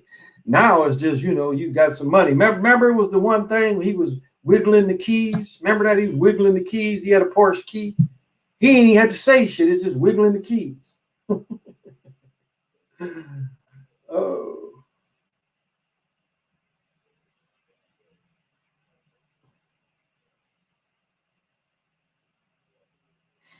Girl, girl, girl. Okay. Oh. But yeah, it doesn't. It doesn't. People don't even expect it from you anymore. People don't even expect romance. Intimacy. I mean, intimacy ain't about having sex. You can kiss and be, more intimate than the sex because the kiss is going to last longer. Kissing somebody is a very intimate kind of thing. And I find women, some women don't even like kissing anymore. They just want you to get on them, get down on it. Come on and get down on it. Come on and get down on it. Instead of, the building up of it, the building up of it. The true everybody both is climbing up the mountain. And from separate sides of the volcano, you both shoot it off. It's not like one is there and the other. No, you both build until you both are holding on to the volcano and you release it together. It's like the easiest way to leave your body is to join a woman on her climax. That is one of the easiest ways to leave your body. Because it should be at the point where because a woman will definitely leave her body. They'll tell you that. They physically will feel that removal of the reality. And if you can hang on to that, she'll take you there. A woman can help you in that regard. You can just hold on to her. And I mean, spiritually hold on to her. Concentrate on that, on really holding that divine spirit as it moves. And it's like them rockets, going, them rockets going to the moon, supposedly. You hold on to that rocket. And you don't let go until the rocket quits blasting. And before you know it, you in space. And you're like, well, damn. And you looking at her and you holding on to her. You want to leave your body? That is one way to leave your body. Then I just try to get the nagging suspicion that I'm getting played. Fucks me up because I don't know how to approach what to say anymore. That's I can dig that because they don't even, it's like they don't even, they don't even know, like a lot of women don't even know what pimp talk is, See, it ain't about just, I mean, if you watch and you studied what the pimping was, it was a lot of the talk. It was convincing her. And to me, pimping ain't just about that. Pimping is just the total lifestyle. A woman ain't never got to work a day in the street in her life, but you are still pimping with her. It's just because what it took to get with her and be next to her. Because that's the thing, is a strong man, you stand next to her, but you slightly in front of her because you are also the protector. And that's what a woman basically wants. A woman wants you to be a protector. I mean, most women want niggas that's alpha males. Now, I know some women that don't like that, but most women want them alpha male.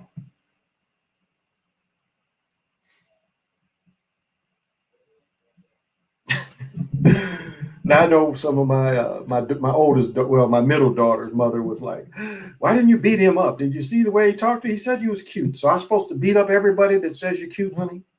Well, he just shouldn't be able to say I'm cute, but I'm supposed to beat him up because he thinks you're cute. It's a little extreme, honey. Now, if he disrespects you, then I'm your guy. I'm jumping right on his ass. But he just said you was cute, honey. And it's like, I think you're cute too. So he was giving us both compliments. I'm with you and he thinks you're cute. So he's complimenting us both. She didn't look at it that way.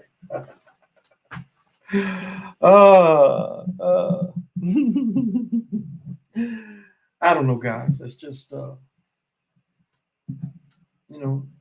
I've said many times before, the beautiful thing in the disco era is you dance with a girl for 20 minutes, then they say, we're going to slow it down. And then you get a dancing with her for another 10. And you just hold her. And she's following you. That's the thing of socialing. She's following you. You understand? You can meet a woman you never met before. And you can ask her to dance. And she's following you. That is the beautiful thing about socialing. She follows you.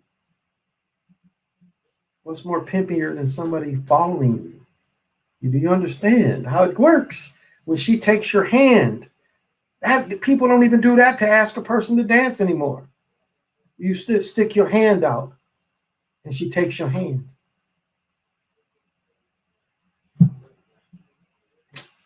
That don't exist no more.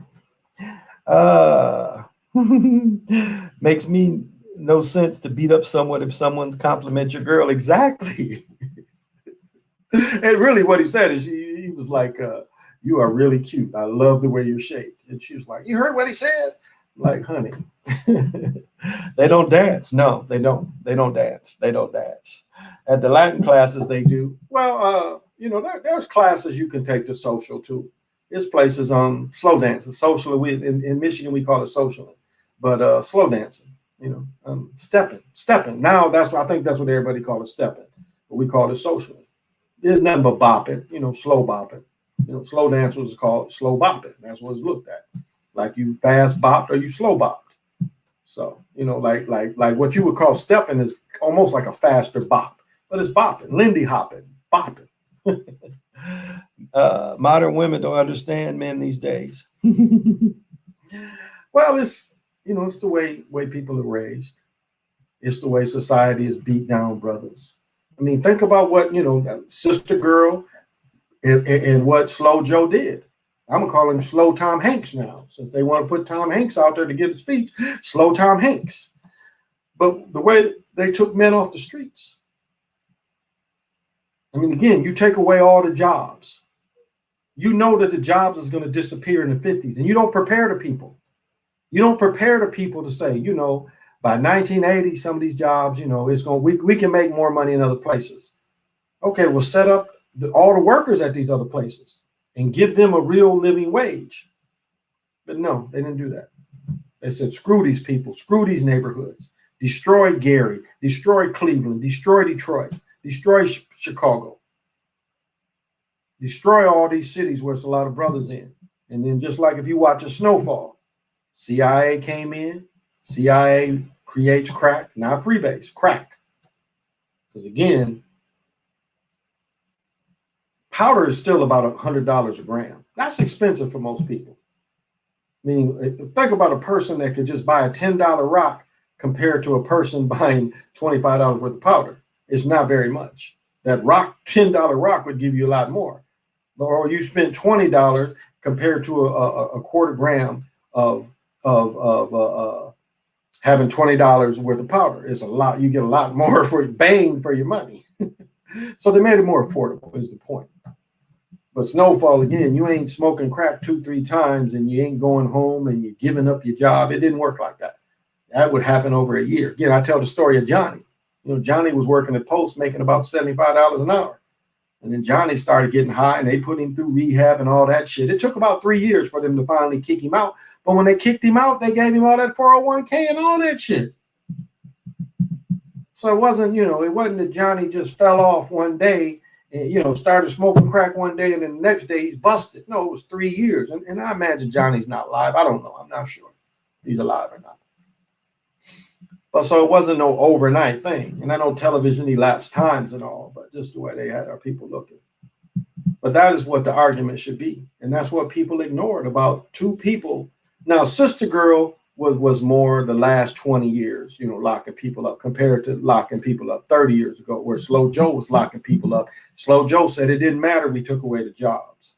Doesn't matter. We got one parent households that got to work and the children got to be latchkey kids. He said under any situation, if they do anything wrong, make them be in jail for life. Some felonies is some bullshit felonies. And if you got 3 bullshit felonies where they ain't nothing but property crimes, you ain't harmed anybody, you would be put in prison for life for 3 non-injuring people. Those kind of crimes, if you got 3 property crimes, you could go in jail for life. And Slow Joe Hanks was behind that. Doesn't matter your situation. Doesn't matter we got rid of the jobs. So, good product is definitely $100 a gram. How do people live off $7.25 an hour? Yeah. Exactly. It's like the house I tried to buy last summer, 7,000 square foot house that was, what was it then? Man, it was under 6. Them houses now going for 1.2, 1.3, 1.5. But it's like, do you know how much money you have to make to afford 1 point something? Your payments are just almost like 12 grand a month. So the amount of money you got to be pulling in to afford some shit like that. Then the heat the motherfucker in the winter, and then air conditioning.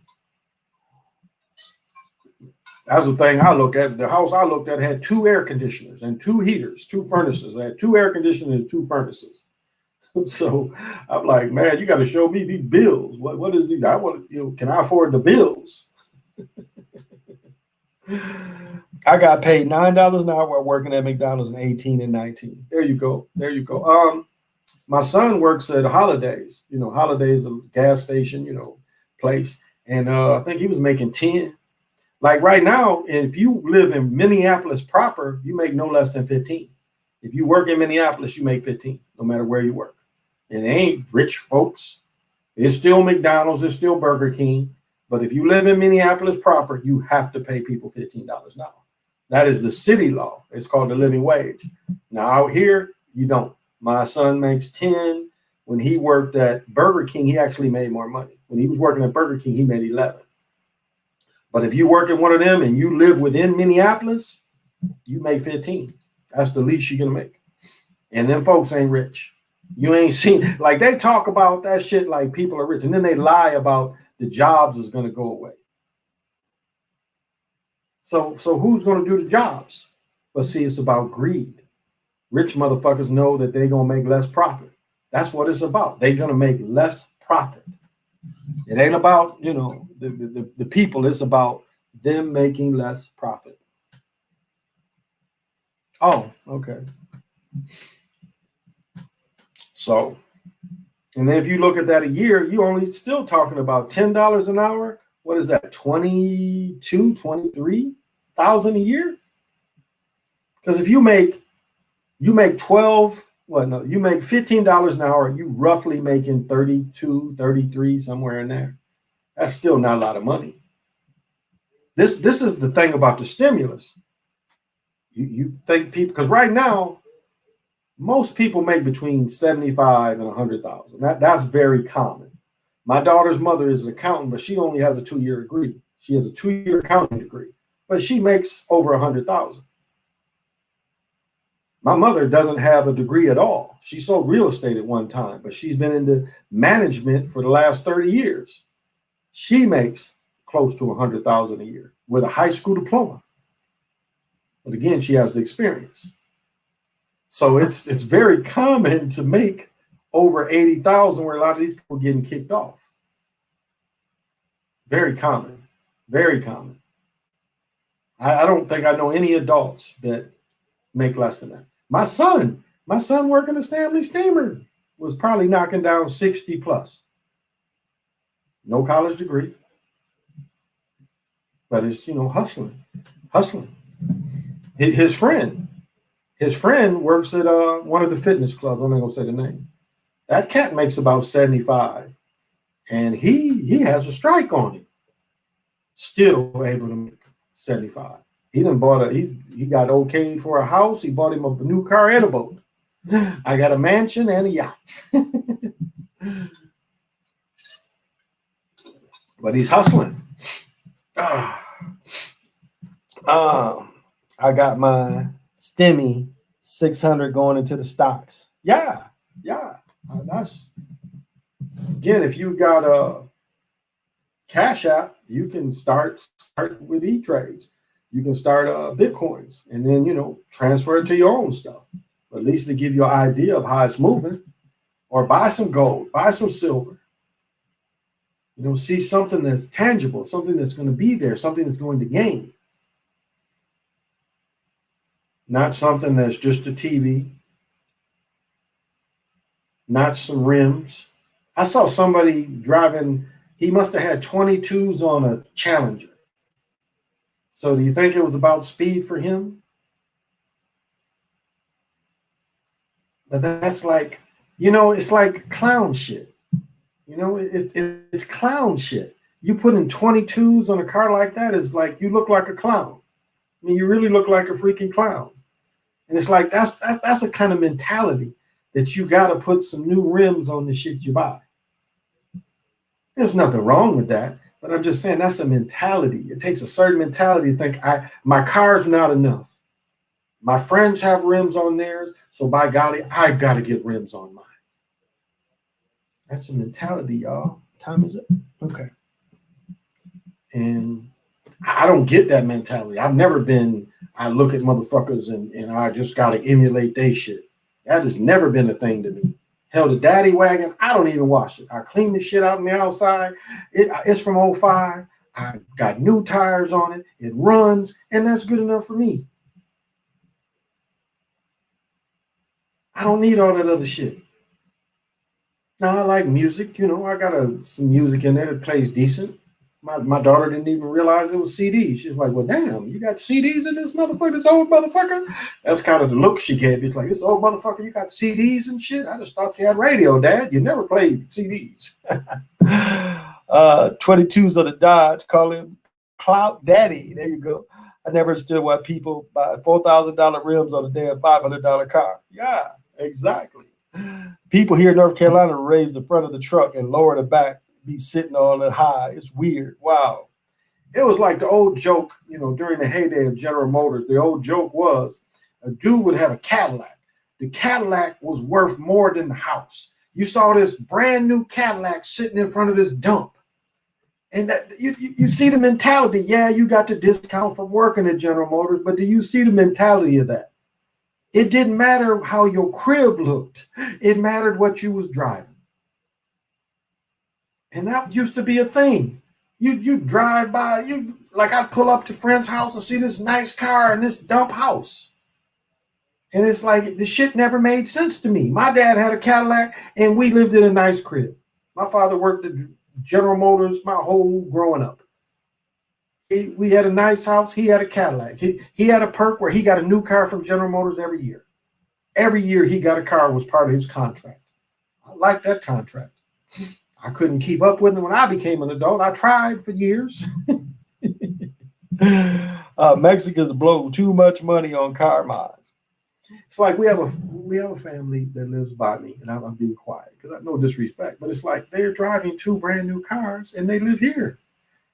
Now, maybe they're saving their money, which could be, but it's like, again, they put money in the cars when the money should be in the crib.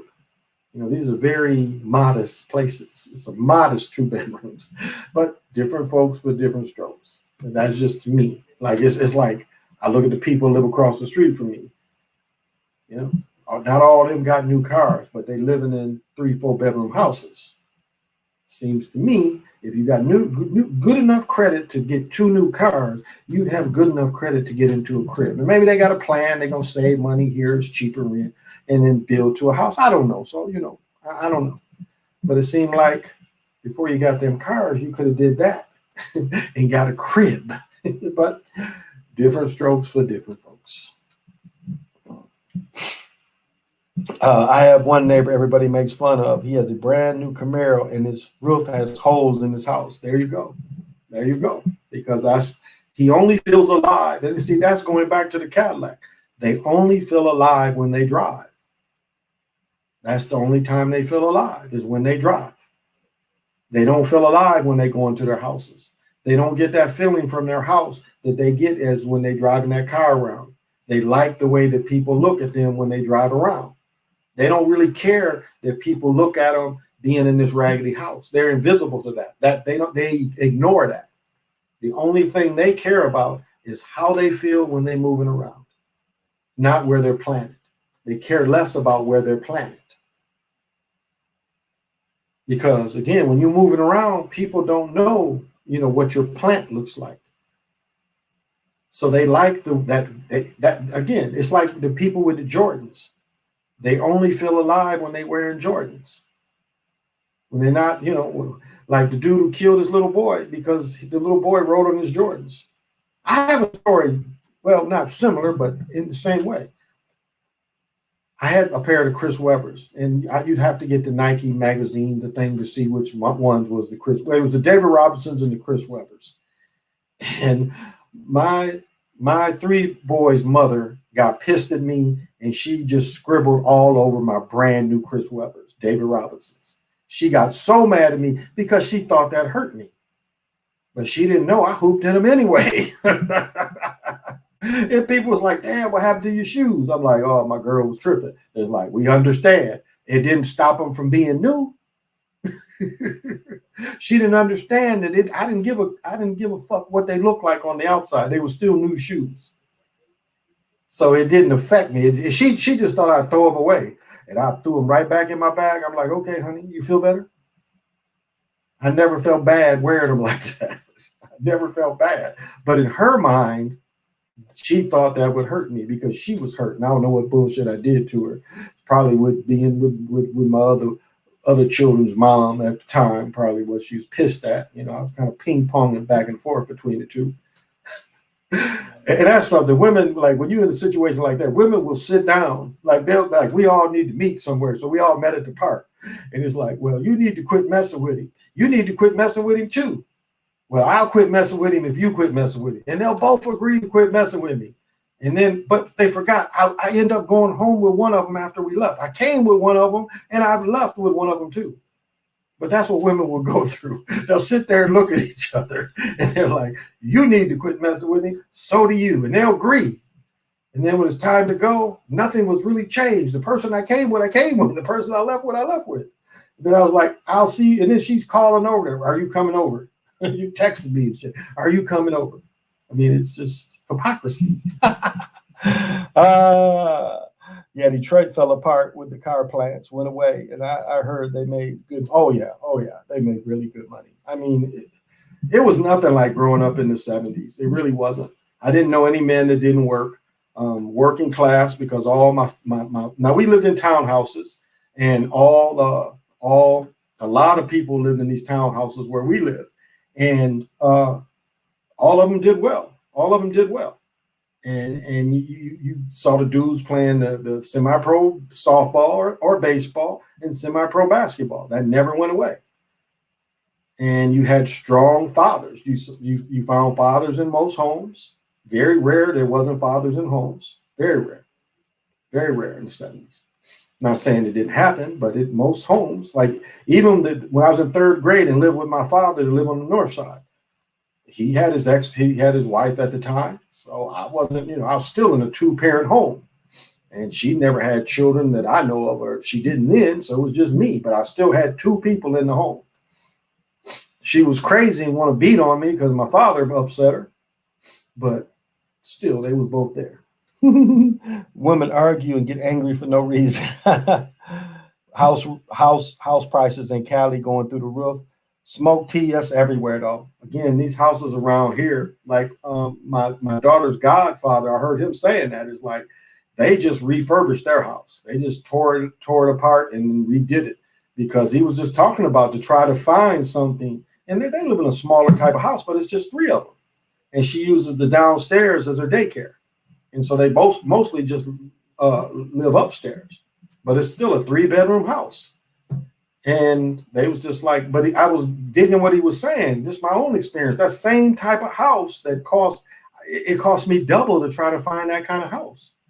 So whenever these lawyers come back and say it's time to, it's going to cost me double to get something that I saw it was such a good opportunity a year ago. Just imagine that. I would have almost made double on that buying that. If I was able to buy that house, I would have made double off it already. The prices of homes have went up so much. What's fucked up is you see a house 4,000 square feet and it's $1 million. That hurts. That's not a very big house, and you paying very big money for a house. And again, it's location. But you paying $1 million, you expect more than 4,000 square feet. The house my daughter's mother and I lived in was 3,300 square feet, and we paid 300 and some thousand back in 16 or 17 maybe. And you can't find that house anymore. That house has almost doubled in price. That house is almost a $600,000 house now. So that is how much it's just changed around here. Now, North Minneapolis, houses are still pretty cheap. I'll be honest. Over there, where all the violence is, houses are really cheap.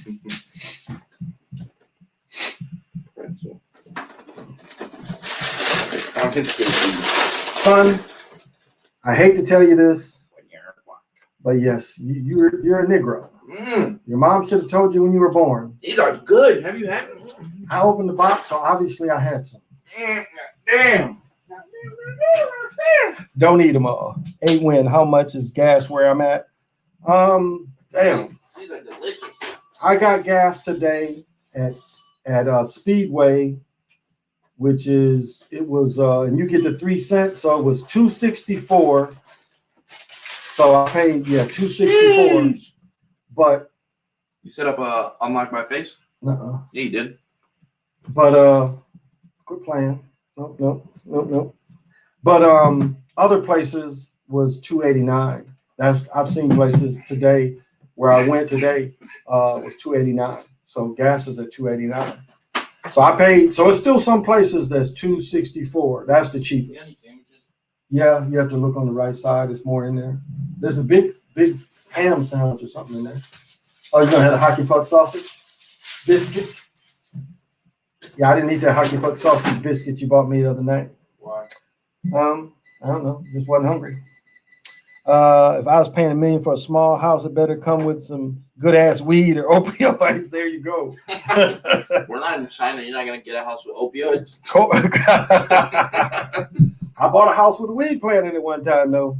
No, that's what's up. Oh, COVID said gas is $4.30 in LA. Damn. But then Migo said, I just bought a car and a blunt came with it or some shit like that. Shit, the dude bought a house from Alfred Iverson. He went under the bed, one of the bedrooms. It was $30,000 in a suitcase. Alfred Iverson had just left $30,000 in the suitcase in the house he moved out of. That's some crazy shit. Dang.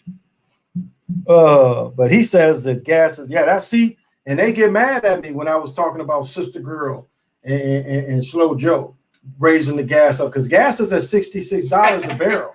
How does that Slow Joe? Oh yeah, that was Tom Hanks gave that speech last night. That wasn't Slow Joe, but yeah, gas is 60. Gas was down actually. It was $66 a barrel today. Gold was back up. Where's the other phone? But I caught that at $66 a barrel. Yeah, remember when it was like $1? It was $0 a barrel. It was $0 a barrel. Let me see what gold and silver closed at. Oh, it's a weekend, so yeah, gold closed at $1,700, up $4. Should have bought a couple barrels. And then silver closed. Yeah, silver's still at 27. More 26. Yeah, more 26. Yeah, silver lost. And then Bitcoin closed at 57. So Bitcoin lost 800. But Bitcoin gained $800. So Bitcoin gained $800. You know chocolate cereal is my stuff, right? 57,000 per coin. Ethereum is 1,700. Chills is 86. What about the Dogecoin? Isn't Dogecoin on the up? Some shit like that. Dogecoin is they don't track Dogecoin on his. Is it called that? Yeah, there's a Dogecoin. It's Doge. Dogecoin. Yeah. Like the dog. Yeah, I'm trying to think. Maybe. It's like now they're doing the NTFs. Isn't that what it's called? NFTs. They're doing the NFTs. You know what that is? No, sir. It's like say you make some exclusive like symbol like this. Yeah. And you put it out and put a price on it, and you put it in a digital pocket or digital wallet, and then somebody can buy only the symbol like it, but not the like original. Twitch streamers and stuff. NFT. Oh, like Twitch streamers. Like they just did a thing on LeBron James's LeBron James. You can get his highlights in an NFT. Ali Frazier, like Ali is selling NFTs for Ali's exclusive some old shit. I don't know what's left of Ali that's exclusive. Harold Bingham's book is $800. Maybe that's what you can get from Ali.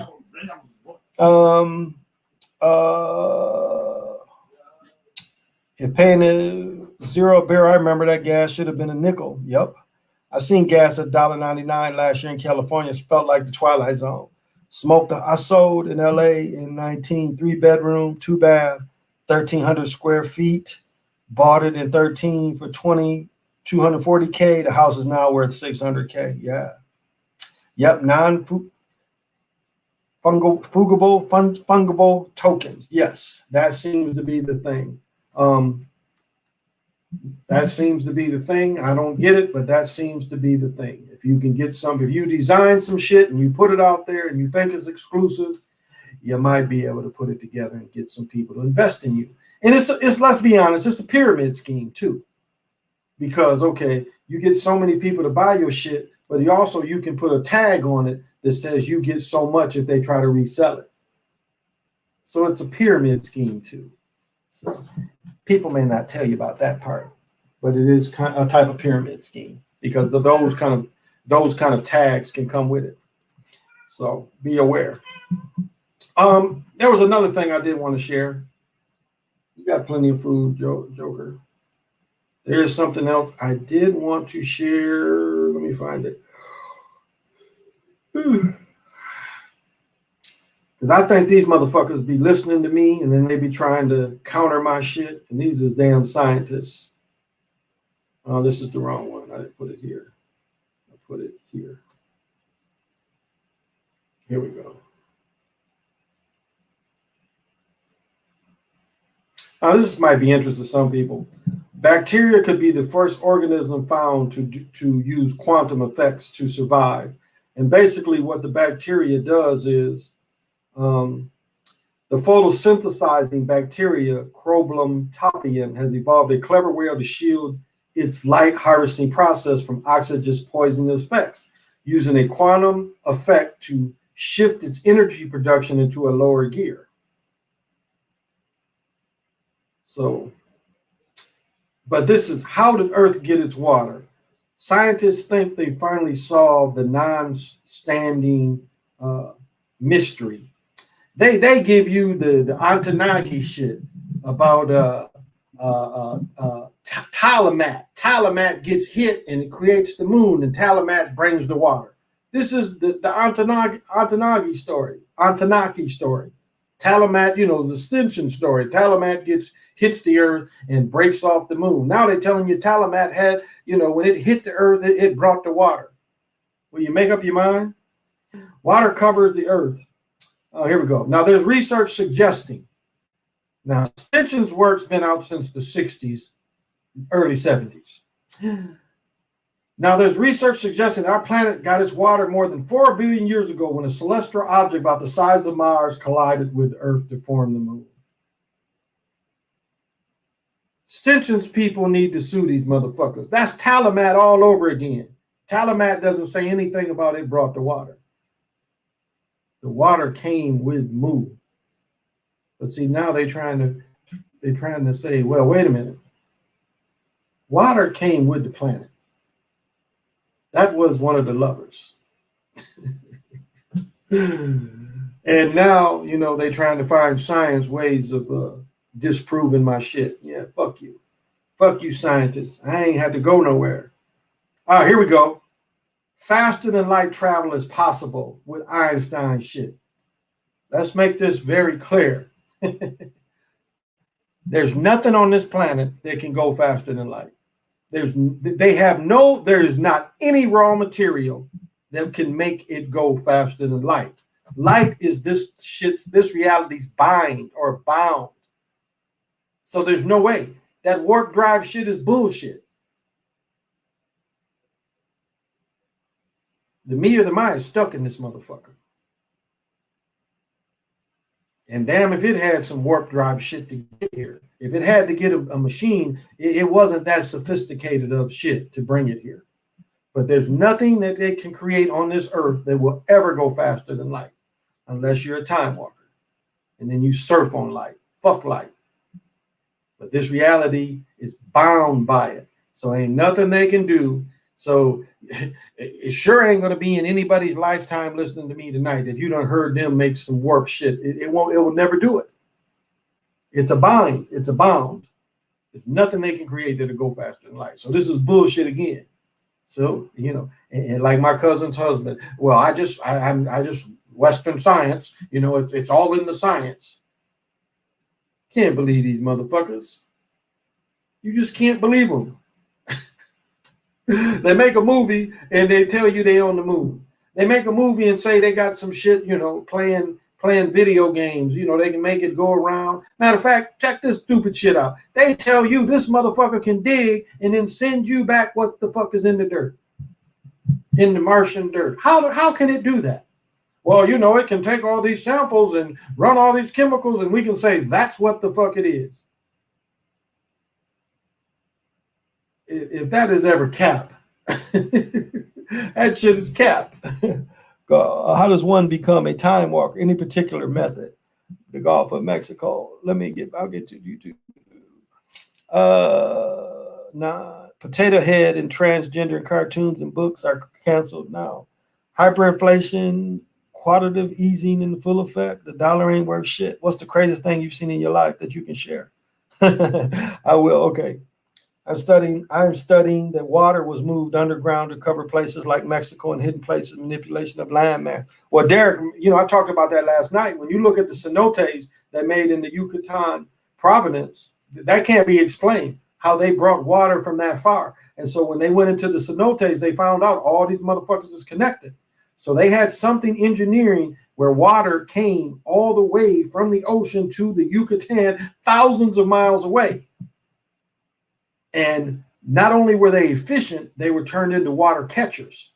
So when they created these, they always created them where they wasted none of the water. All the water would run into them. So that's how efficient system. And then they had a purifying system that's still effective today. So did I answer your question? Oh, Rocky, that's not an easy thing. And honestly, I don't even know if you would want to take the battle, because it's a hell of a battle.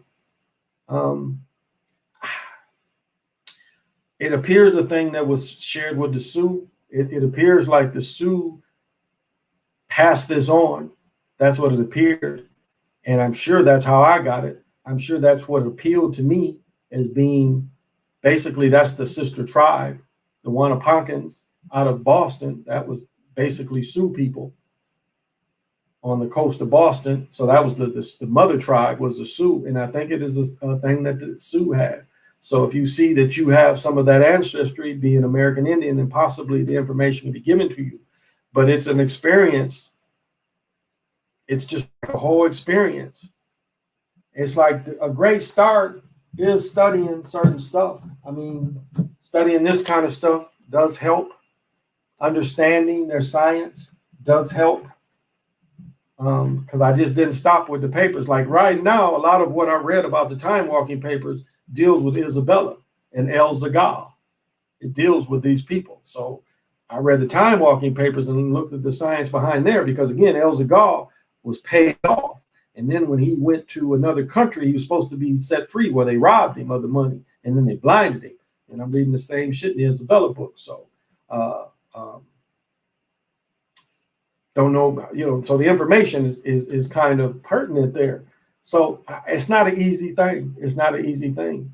I don't think there's any others. Even the person that gave it to me, they don't really understand it like I understand it. They don't live it. They don't live it. They don't live it. They don't study it every day. They don't talk about it every day. I do. I mean, even small bits. So I really can't say. I can't say that I'm special, that it was given to me, but on my spiritual path, it was directed at me. It was directed at me.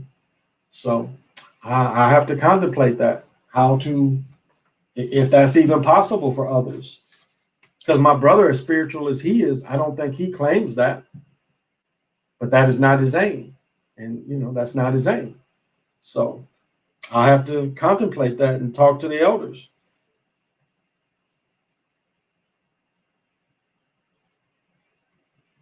Or help others. I have to see, I'll have to go into them caves and see what they say. Because I've never thought about that.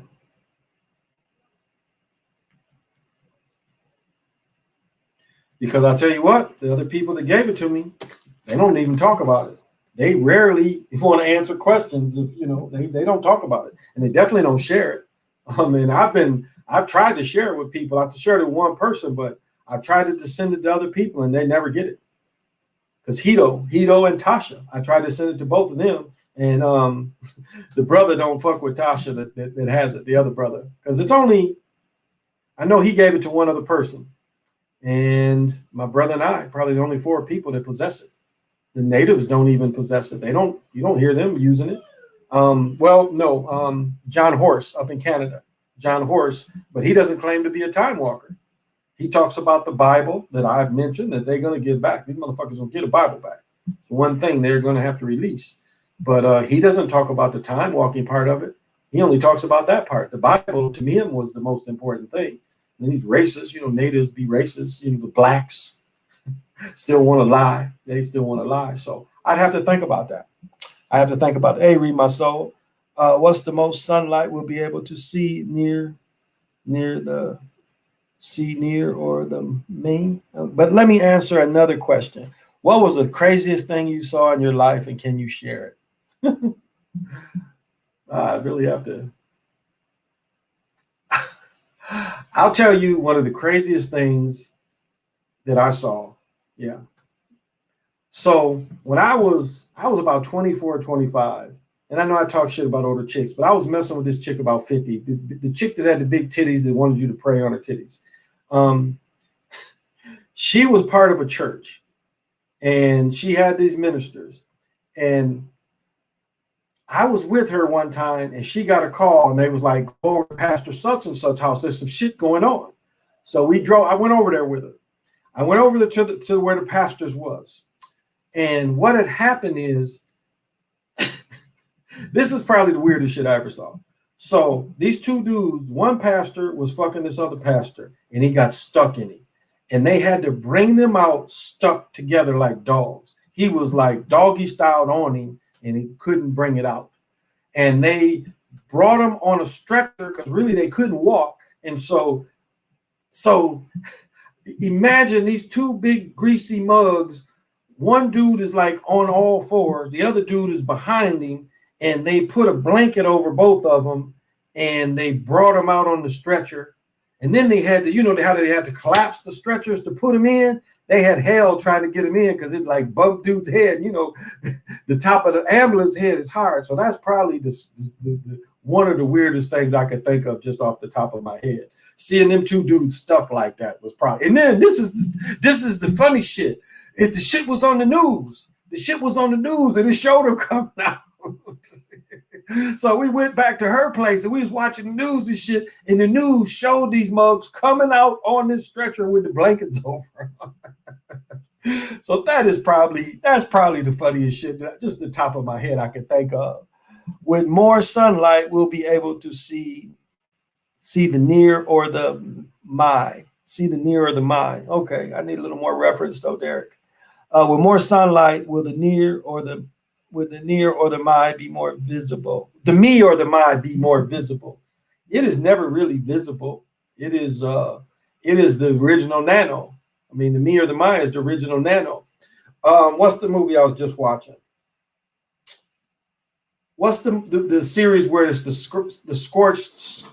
No, maybe not the scorched earth, because I just saw something that kind of represented it. What? So, what was not the Scorched Trials? Scorched Earth is where the Russians all no. What was the movie where?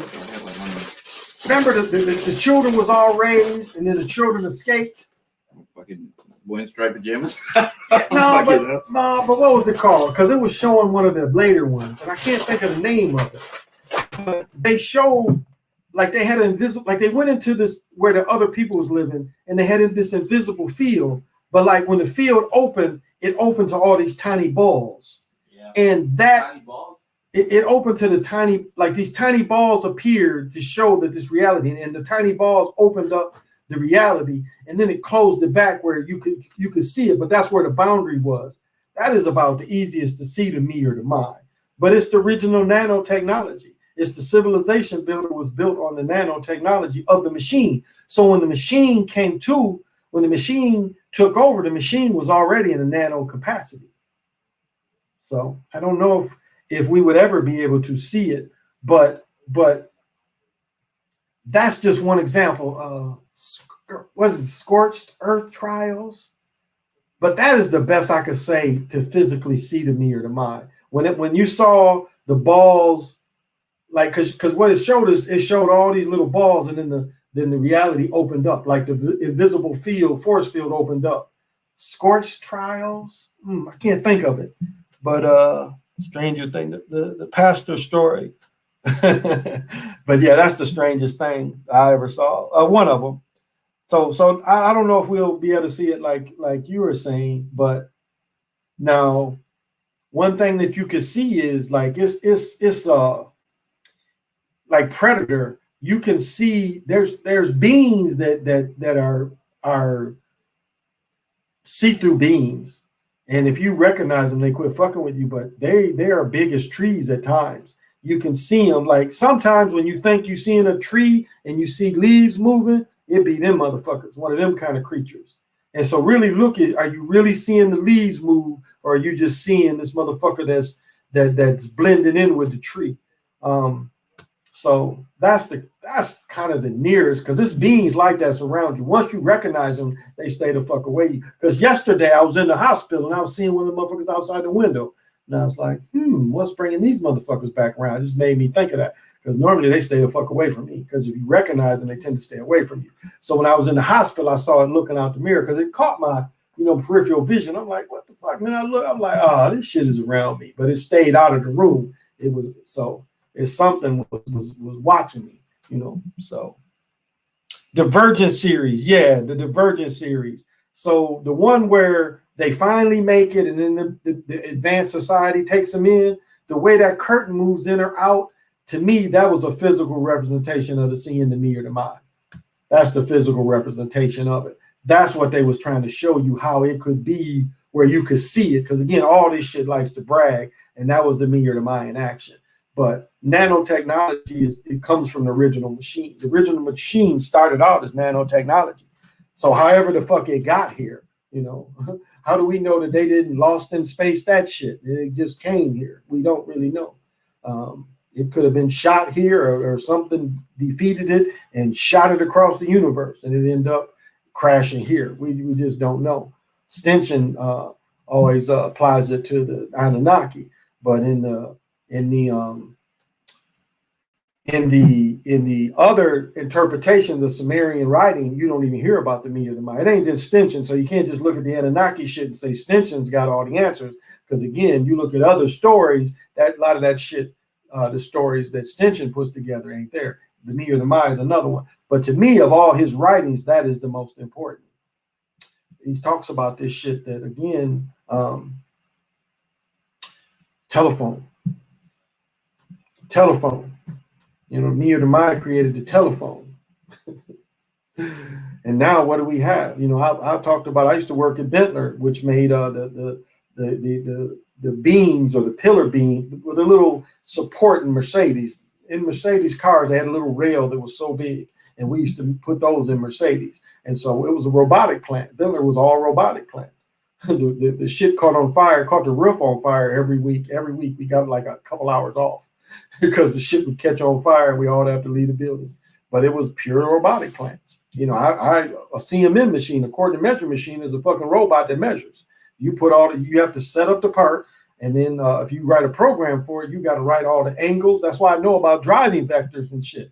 You have to, if you want to come into this groove, you have to know the vector to drive at that motherfucker. You can't just smash it into the part. You got to write a program that puts it at the right vector and the right drive, so you don't smash this $10,000 head into this part. You see, because it's got to get in a minute. Anything around me.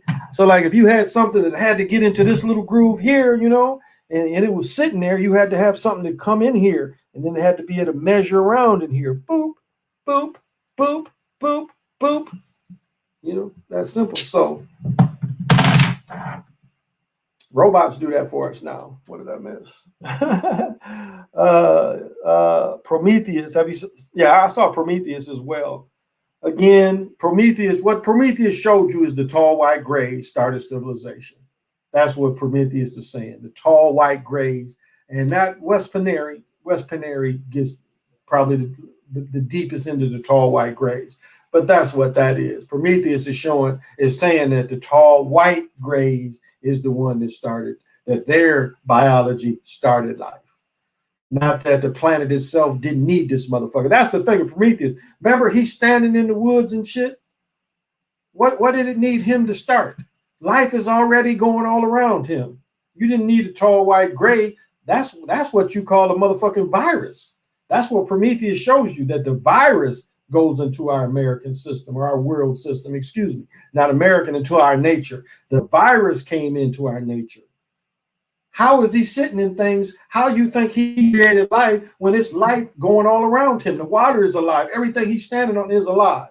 So he was a virus coming into our system. I don't think a lot of people looked at that. But it was nothing but, again, the tall white grays. Remember, they were giants, tall whites, grays. Can you explain the first experience time walking? Wow. Actually, the first time I left my body was probably the first time. The first time I left my body was probably the first time. I'm sure of it. And that's a good question. I'll say this. Reading about the czars made me maximize being a time walker. It really did. Because up to that point, I was using what everybody else was using. I was using the ethers. I was using the astros. But once the door was open, again, when one of the czar sisters came in and showed me that you can just open this, you can go into those forms and you can open them like a door, that really maximized what I could do. My spiritual ability was maximized by studying the czars and truly seeing, because again, the beast is up in those. And maybe in some ways the beast even creates that. So it's something else that's beyond that. But I'll tell you this too, is Derek, the one that created the Gematrinator, when he started talking about triangular numbers, that also put me in the thing of understanding when you have to have the sound, you have to have the colors, and then you can ride in on the sound and the colors. So you can actually ride in on those. So as you look at triangular numbers and you look at the sound, the color, you can ride on those into realities. And so where I put up as the triangular numbers is the same thing as the sisters. The way triangular numbers are set up is the same way that using the sisters and the judges, you make your ideas live. And it's the same way as going into reality or creation. It's like you can ride on the sound, you can ride on the color, and then you can come into these one reality, or you can come into these multiple realities the triangular numbers show. And I'm not using triangular numbers as an infinite. I'm just saying is the way you look at their branches of them moving across time space. That is the closest thing I can give you an example of.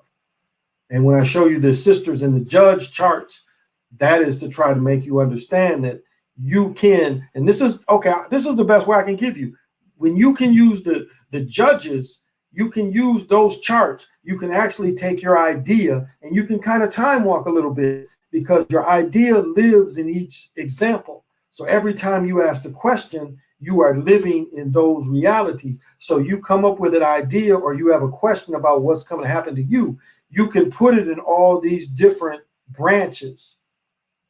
And so as your idea and what you're doing, you're actually time walking, because every time you put yourself in a box, it's a reality.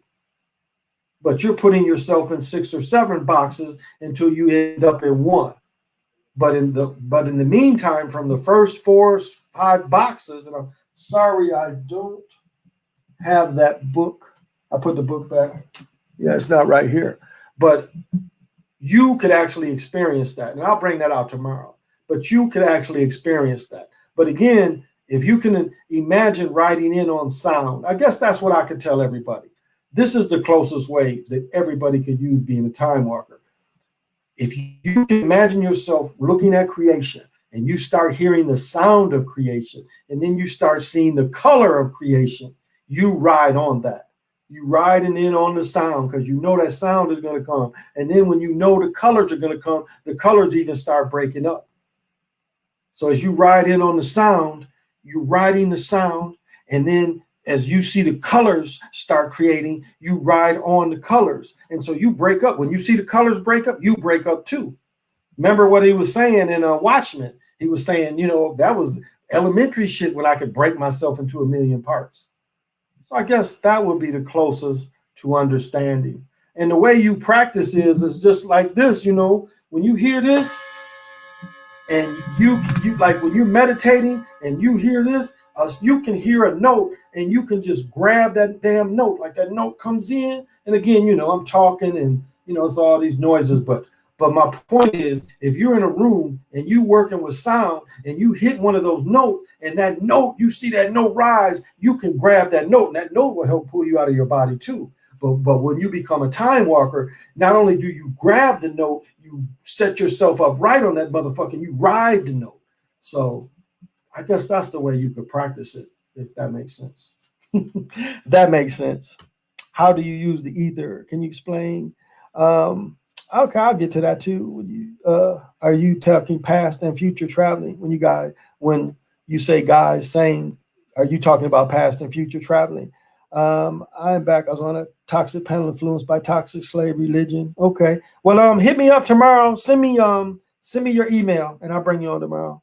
Because I'm about to get off. I got to get up in a minute. The way of the sage is a lonely road. Yeah. Being a god is lonely.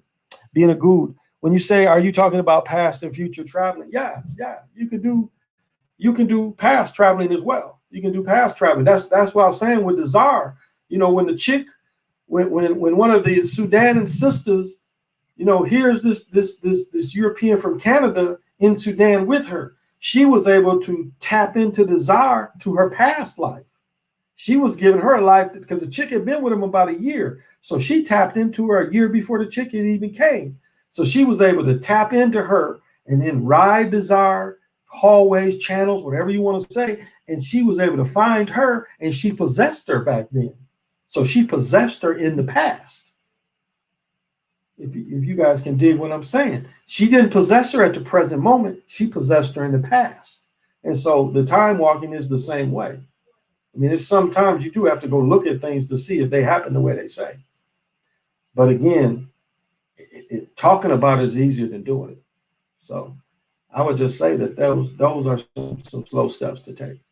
Those are some slow steps. Again, if you can hear the sound and you can grab that sound, that's a practice. And then if your imagination, again, going from the sound of creation, again, you have to put that in your imagination, the sound of creation, because it is a sound. And if you can, not just hold it, you can actually ride on it. And then when you see the colors, they try to show that shit in rockets. When they do a shot from the rocket and shit, they try to simulate that. When you're looking at the old Apollo rockets coming apart, they kind of try to show you that kind of shit because you're hearing the sound of the rockets, and then as the rockets breaking up, the fires coming in these different colors.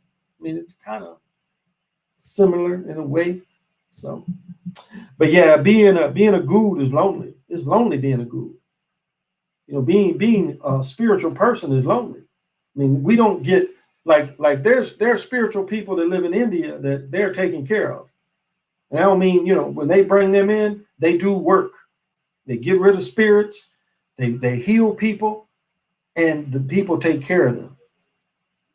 They don't have one home because they constantly traveling around doing their work, not building a mega church. And your word is only to other wealthy, influential people. So this country doesn't really pay for true spirituality. This country pays for people to believe in the beast. That's who's popular. That's the spirituality that they preach. That's on TV in these mega churches. They work for the beast.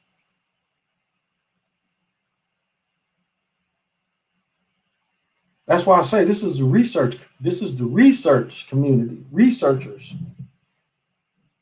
And a lot of the research is on the spiritual tip. Now, someone said, how do you use it? Because the astral plane and the ethers, again, you're talking about a plane, astral plane, compared to ethers. So you're putting yourself in a plane. It's almost like that's a plane. So you could put yourself in the flat earth plane. You really could. Again, when I talk and bring this out, I'm really talking to you from a point of being in a flat plane. So that's the difference. You're in an astral plane, which I'm pretty sure the beast invented. You see, I want to say what would be the difference. Okay. So the first time I left my body, I went in the astral plane. So I went up and I didn't even know anything about boundaries or anything. And so I am up. And then like you look at Jacob's ladder where he's going up. So just imagine that where you're just going up and you are set in a type of space infinity plane, if you can understand that. You're in a space infinity plane and you're just looking around. It's like, and then just out of nowhere, you just see something kind of like a log cabin. And the next I know, I'm in like a room with wooden panels with all these giant females. So that's a plane. Now, when you go into the ethers, it's like if you close your eyes now, and you start seeing bubbles and colors. You see, that would be more the ethers. When I'm talking about going to the golden ratio, when you see in the golden ratio and you raise above karma, that is the ethers. That is the difference. You're not really in a plane. You know, you didn't Jacob ladder up. You're creating. Because when you close your eyes, everything you're seeing, you're actually creating that shit. That's coming off of you. Like if you just close your eyes, you know, again, I'm around all these lights, so it's hard. But you know, when I close my eyes here, and when you start seeing the geological numbers, okay, hello, whichever crystal said hello, you start creating, and so those are the ethers, is what you're creating.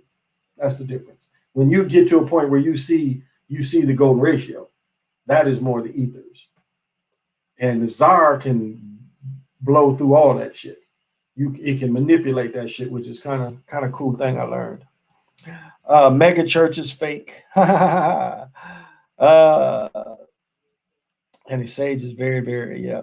Even Claire's percent teaching comes from the beast. Wow. Yep, TD Jakes, Lucifer, Jesus, Anubis are the one same. Common sense. I had a friend visit me on my overnight tonight. Okay, overnight tonight. Read my soul.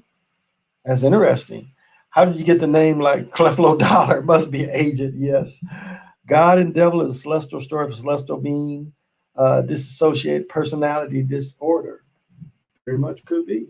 Very much could be.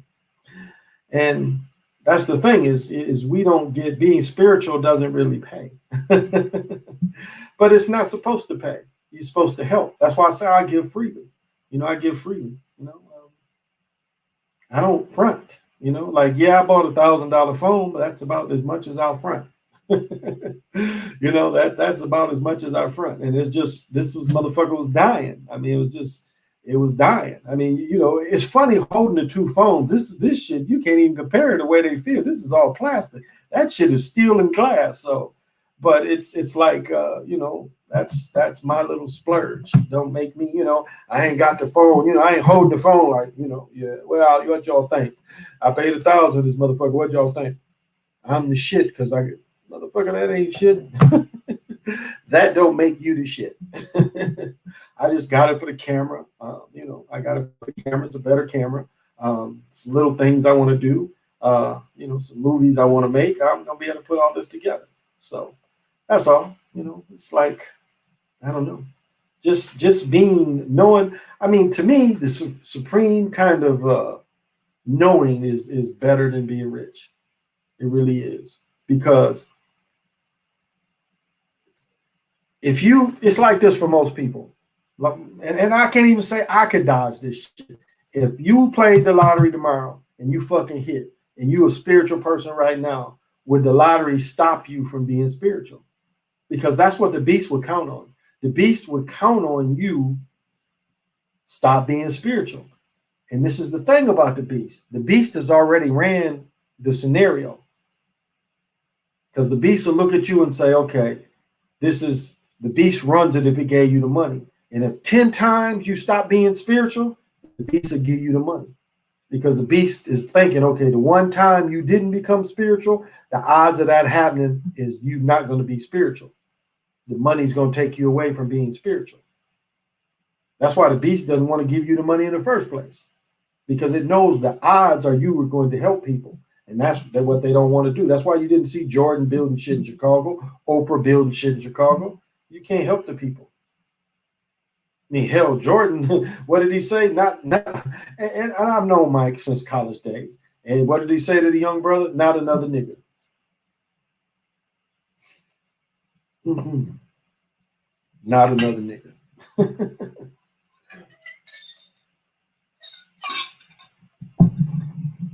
But see, that's what it turns you into. Oh.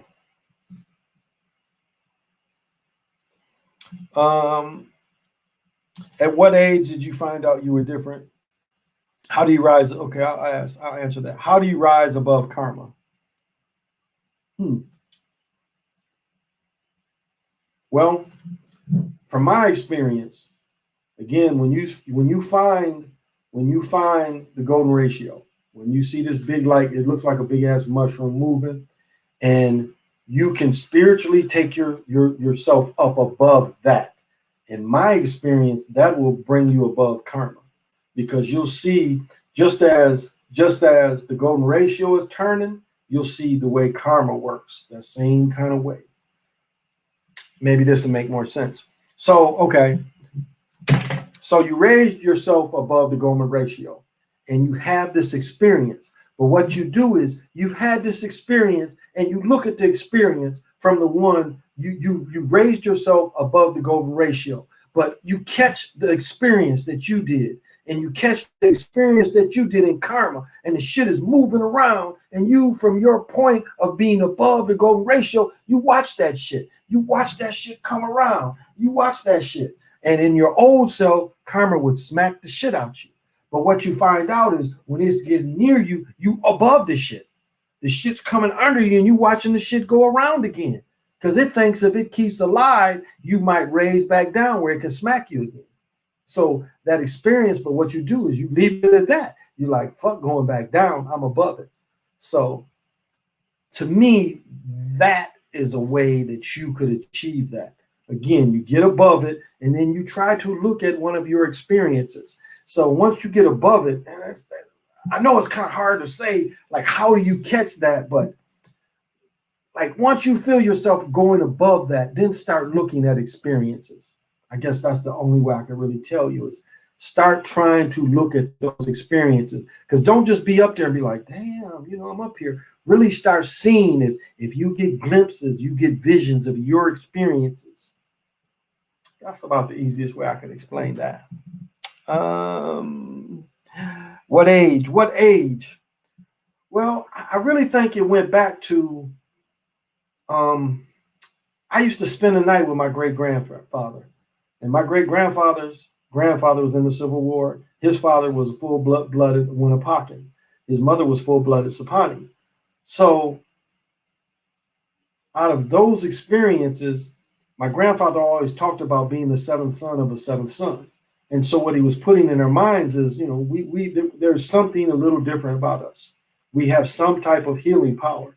And that was the responsibility he took. And so he passed it to me when I stayed with him. I remember, as a matter of fact, one Easter, I spent the night with him for some reason on Easter when I was about 4.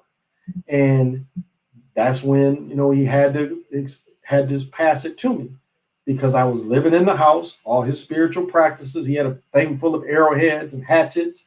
And I'm sure that is where the first thing came from.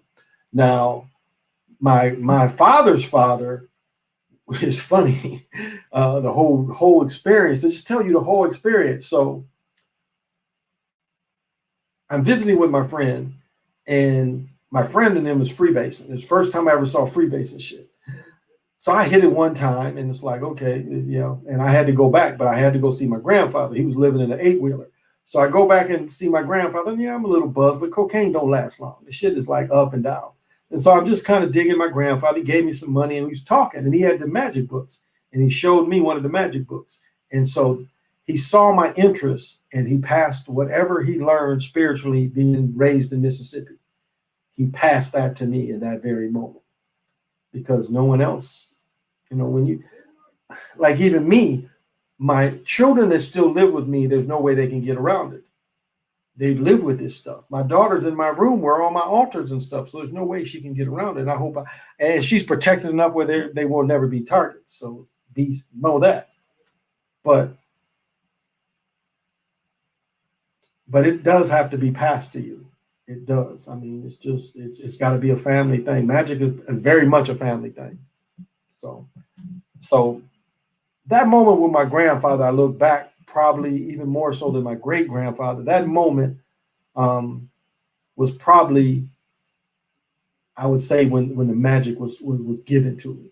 I really think from him, when his magic was given to me. Now, from my mother's side of the family, again, I was born with that stuff too, and being around my great grandfather naturally came from me, just staying in his place. But the other stuff was handed to me. So, and I was 19. I think when he showed me that magic book, I think I was 19. I didn't astro travel until 82. So what would I have been? 21. Yeah, 82, still 21. And even then, even then, I talk about hustling. I talk about being beat up by life. Even regular life. Even in the back of my mind, I knew it was something else. But all this regular life is there. And all the successes and the heavy, going down. It's like, I'll tell you one of my truths is like, I never physically abused my first wife, but I mentally abused her for not playing pro ball. And it just took me the last couple of years to apologize to her because I didn't understand where all the anger and hate was coming from. She was nothing but sweet to me, but yet I constantly abused her. And because it's like, I didn't know. I didn't know that's why I was so abusive to her, because I was looking at my own failure and I was blaming it on her. And she had nothing to do with it. She was there loving me, supporting me no matter what I did. But I had to blame something. I had to be mad at something. And I took it out on her. And I feel sad about that I didn't know that, So, yeah, I guess even Masons be grifting, charging money to move up in degrees. Absolutely, they do. Never sell my soul. I feel rich because of knowledge and understand guys like you. Well, that's it. That's what being rich is. Being rich is being spiritually fulfilled. Being rich is that, magic is, again, driving. I'm driving and I'm just getting a vision of a goddamn red car running into me. And again, I reject that shit. Matter of fact, I reject it and kick the shit in the ass. But it's like the magic, it's like, I even tell you this. So I get behind this one car and I knew the fucking car was going to turn. I just knew, I could just feel, we're coming on the highway, but I knew it was going to take a left turn. And so we come up to the first place for it to take the left turn. It didn't do it. And I was like, I was like, I'm wrong. We get to the next left turn. Sure enough, he turns there. And it was like, I already saw what he was going to do. And then I'm getting all these fear driving. And it was like, when I got in the car, I had the vision of the red truck and I kicked the red truck in the ass. And I was like, okay. It's like the other day, I saw all these gray cars. Like, I'm attracting this gray shit. And so I had to break the spell because I'm like, I am attracting these gray motherfucking cars. Notice the shit. I'm attracting all these. And I'm like, I put the metal detractor, and I do the Neo shit. I feel motherfuckers too close. Or I feel the metal coming. I do the Neo shit and it pushes that shit away from me. And that shit was weird the other day watching all these goddamn gray cars. I'm like, fuck. And like 20 cars I came across all around me just gray. What are the odds of that? I'm seeing 20 cars, nothing but gray cars. It's like, notice if you see all white cars, but it's like I'm noticing. And so if you see a color pop in your head while you're driving, fuck that shit. Cancel that shit and don't let it come to you, because that's how it tries to bring it to you. Like I told the experience before where I had a vision of this car accident. And I'm like, no. And then I drive past what I just saw, and it wasn't me. It was somebody else. Matter of fact, in the vision, I saw me facing the other way. I got hit, and the car was facing the other way. I saw the same thing, exact position, like 3 minutes before I came across the accident. I saw a bad accident today too, and maybe that's what the vision came from. the car was fucked up. I don't know, like the other car was already gone, but the ambulance was there. And I don't know what the fuck it's like, what the fuck did this dude hit? Because they apparently took the other car away. And maybe that's where I'm getting the red crash. But this car was like, it was crashed and burned too. It looked like it had caught on fire. Whatever it hit, it caught it on fire. And the highway was they closed down, like they closed down both sides. And then they had one lane open on both sides. But like our side wasn't a crash, wasn't even, crash parts. I wasn't sure why they closed it on our side. Oh, that sounds a little bit like a resentment towards women that I recently realized. Matthew is simply occult, interdimensional, and holistic. I may not know the truth, but I know the lie, and I'm good with that. Driving for me is like sex. There you go. Yeah, what Rocky, and it was just, but it was like not all women, because I was still messing around with other women, but it was like my resentment went towards her. And part of it was I didn't really want her to live with me. It's like she got A&T was filled up, all the rooms. And again, she went free college. And so what they probably did is all the people that had to pay, they gave them rooms first. And the people that was on aid, it was just aid. It wasn't financial aid. Yeah, it was called financial aid. I think that's what the free college used to be called. And because she was on financial aid, they gave the rooms to the people that paid first. And, here I've got 3 or 4 women. And then she's talking about, living with me. And I'm like, well, I like you on the weekends, but during the week, when you on campus, I got other people coming through. And so a little bit of that, not wanting to live with her. But one thing I knew if I took her to Michigan, she would do well. She's done well. And my boys lived in they never lived in another house. And I'm not mad about that. But it wasn't for me. I got that house with her so they could be raised in it. And they could be raised in a stable place. So I don't feel bad that, but it was never for me. It was never, my path. I remember I wanted my pops to order the Holyfield fight, but he didn't. I dreamed about the results when I saw it. It was exact the same. Wow, Rocky. Wow. So you was really in tune to it. That's interesting. That's kind of deep. Well, guys, I'm gonna have to cut it. Oh my goodness, I didn't know I was going 3 hours, but you guys got me going. You got me going. You got me going, girl. You really got me going. You got me going. I don't. What did it say? You got me going. I can't sleep at night. That shit. You talking about a song that just builds up, girl. You really got me going. Oh my goodness, you really got me. But I don't know. I'm gonna finish. I'm gonna say Eshan's poem, but I want y'all to look that song up. Girl, girl, girl, why you wanna make me blue? Oh, listen to that shit. Oh my goodness, Eddie Kendricks. I think to myself, I'm such a lucky guy. So as Eshan says, I'm not a New York rapper or LA gangbanger. I'm just an old school Detroit crack slinger. So this is the Chocolate Mountain Show. I am your host. A Wind is Timeless. Thank you all for the participation. Thank you all for people that later watch this or people rewatch this. I am truly, it humbles me that I even get people to comment, humbles me. Again, I am a very modest person. Very modest. And so this I appreciate this. Like tonight, I didn't get a lot of sleep. I got about 4 hours of sleep last night. I had to get up and do shit, but I had to get up and help others because again, some of these older people can't get up and go out and go get the food. So we have to take it to them sometimes. So I don't mind that. I don't mind helping like that. I'll go without sleep. I call myself this evening taking a nap on my couch, and I cook my daughter dinner, and I'm like, do you want the strawberries right now? I'm good. That's her word. I'm good. And sure enough, I'm napping and dreaming. Dad, can you cook the strawberries? I threw something at her. She was sitting here. I threw something at her. I'm like, girl, didn't I just ask you to make them damn things? And now I'm taking a nap. You go get them. And she looked at me, and next thing I know, she's going to the kitchen. But I got up because cut the strawberries and give it to her.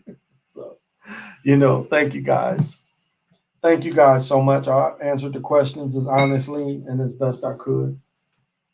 And you guys asked me some good questions I do have to ponder. So it just ain't me. Because it's better to have an army, especially spiritually. And if we can get this research community to become a spiritual army, because that's what spirituality is you research them. You're always evolving your spirituality. It keeps going, and you find yourself getting stronger and stronger. And all you can do is just work on self and just believe in you. I mean, I hear, I know Super Sly says you don't really listen to other people, but I listen to other people all the time just because I like other minds. It's not that I'm going to use their work because I'm one of the few people that says where the work come from. A lot of people won't say where the work come from. I got a new one, but I'll still use this one. I ain't even typing. I'm typing, putting the shit in.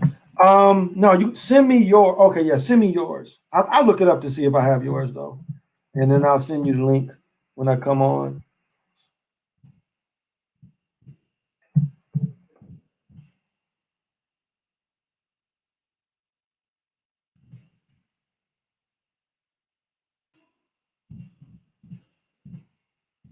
'Cause I set up a cloud email too, but I'm still using this one because I ain't even gonna put Facebook on my new phone. But email me and give me your email, and then when I come on, I'll send you the link. Tomorrow's Saturday, yeah, so I'll come on the same time, and then let me see when I'm gonna do it. So then Monday afternoon and then Tuesday afternoon, I'm gonna do daytime shows. So I'm gonna do shows 7 days a week, but I'm gonna just do daytime shows. So Monday I'm gonna do a show about 5 or 6, and then Tuesday around the same time. So I would appreciate if you guys could support me those times too. Those of you that ain't up late. So thank you until we meet again.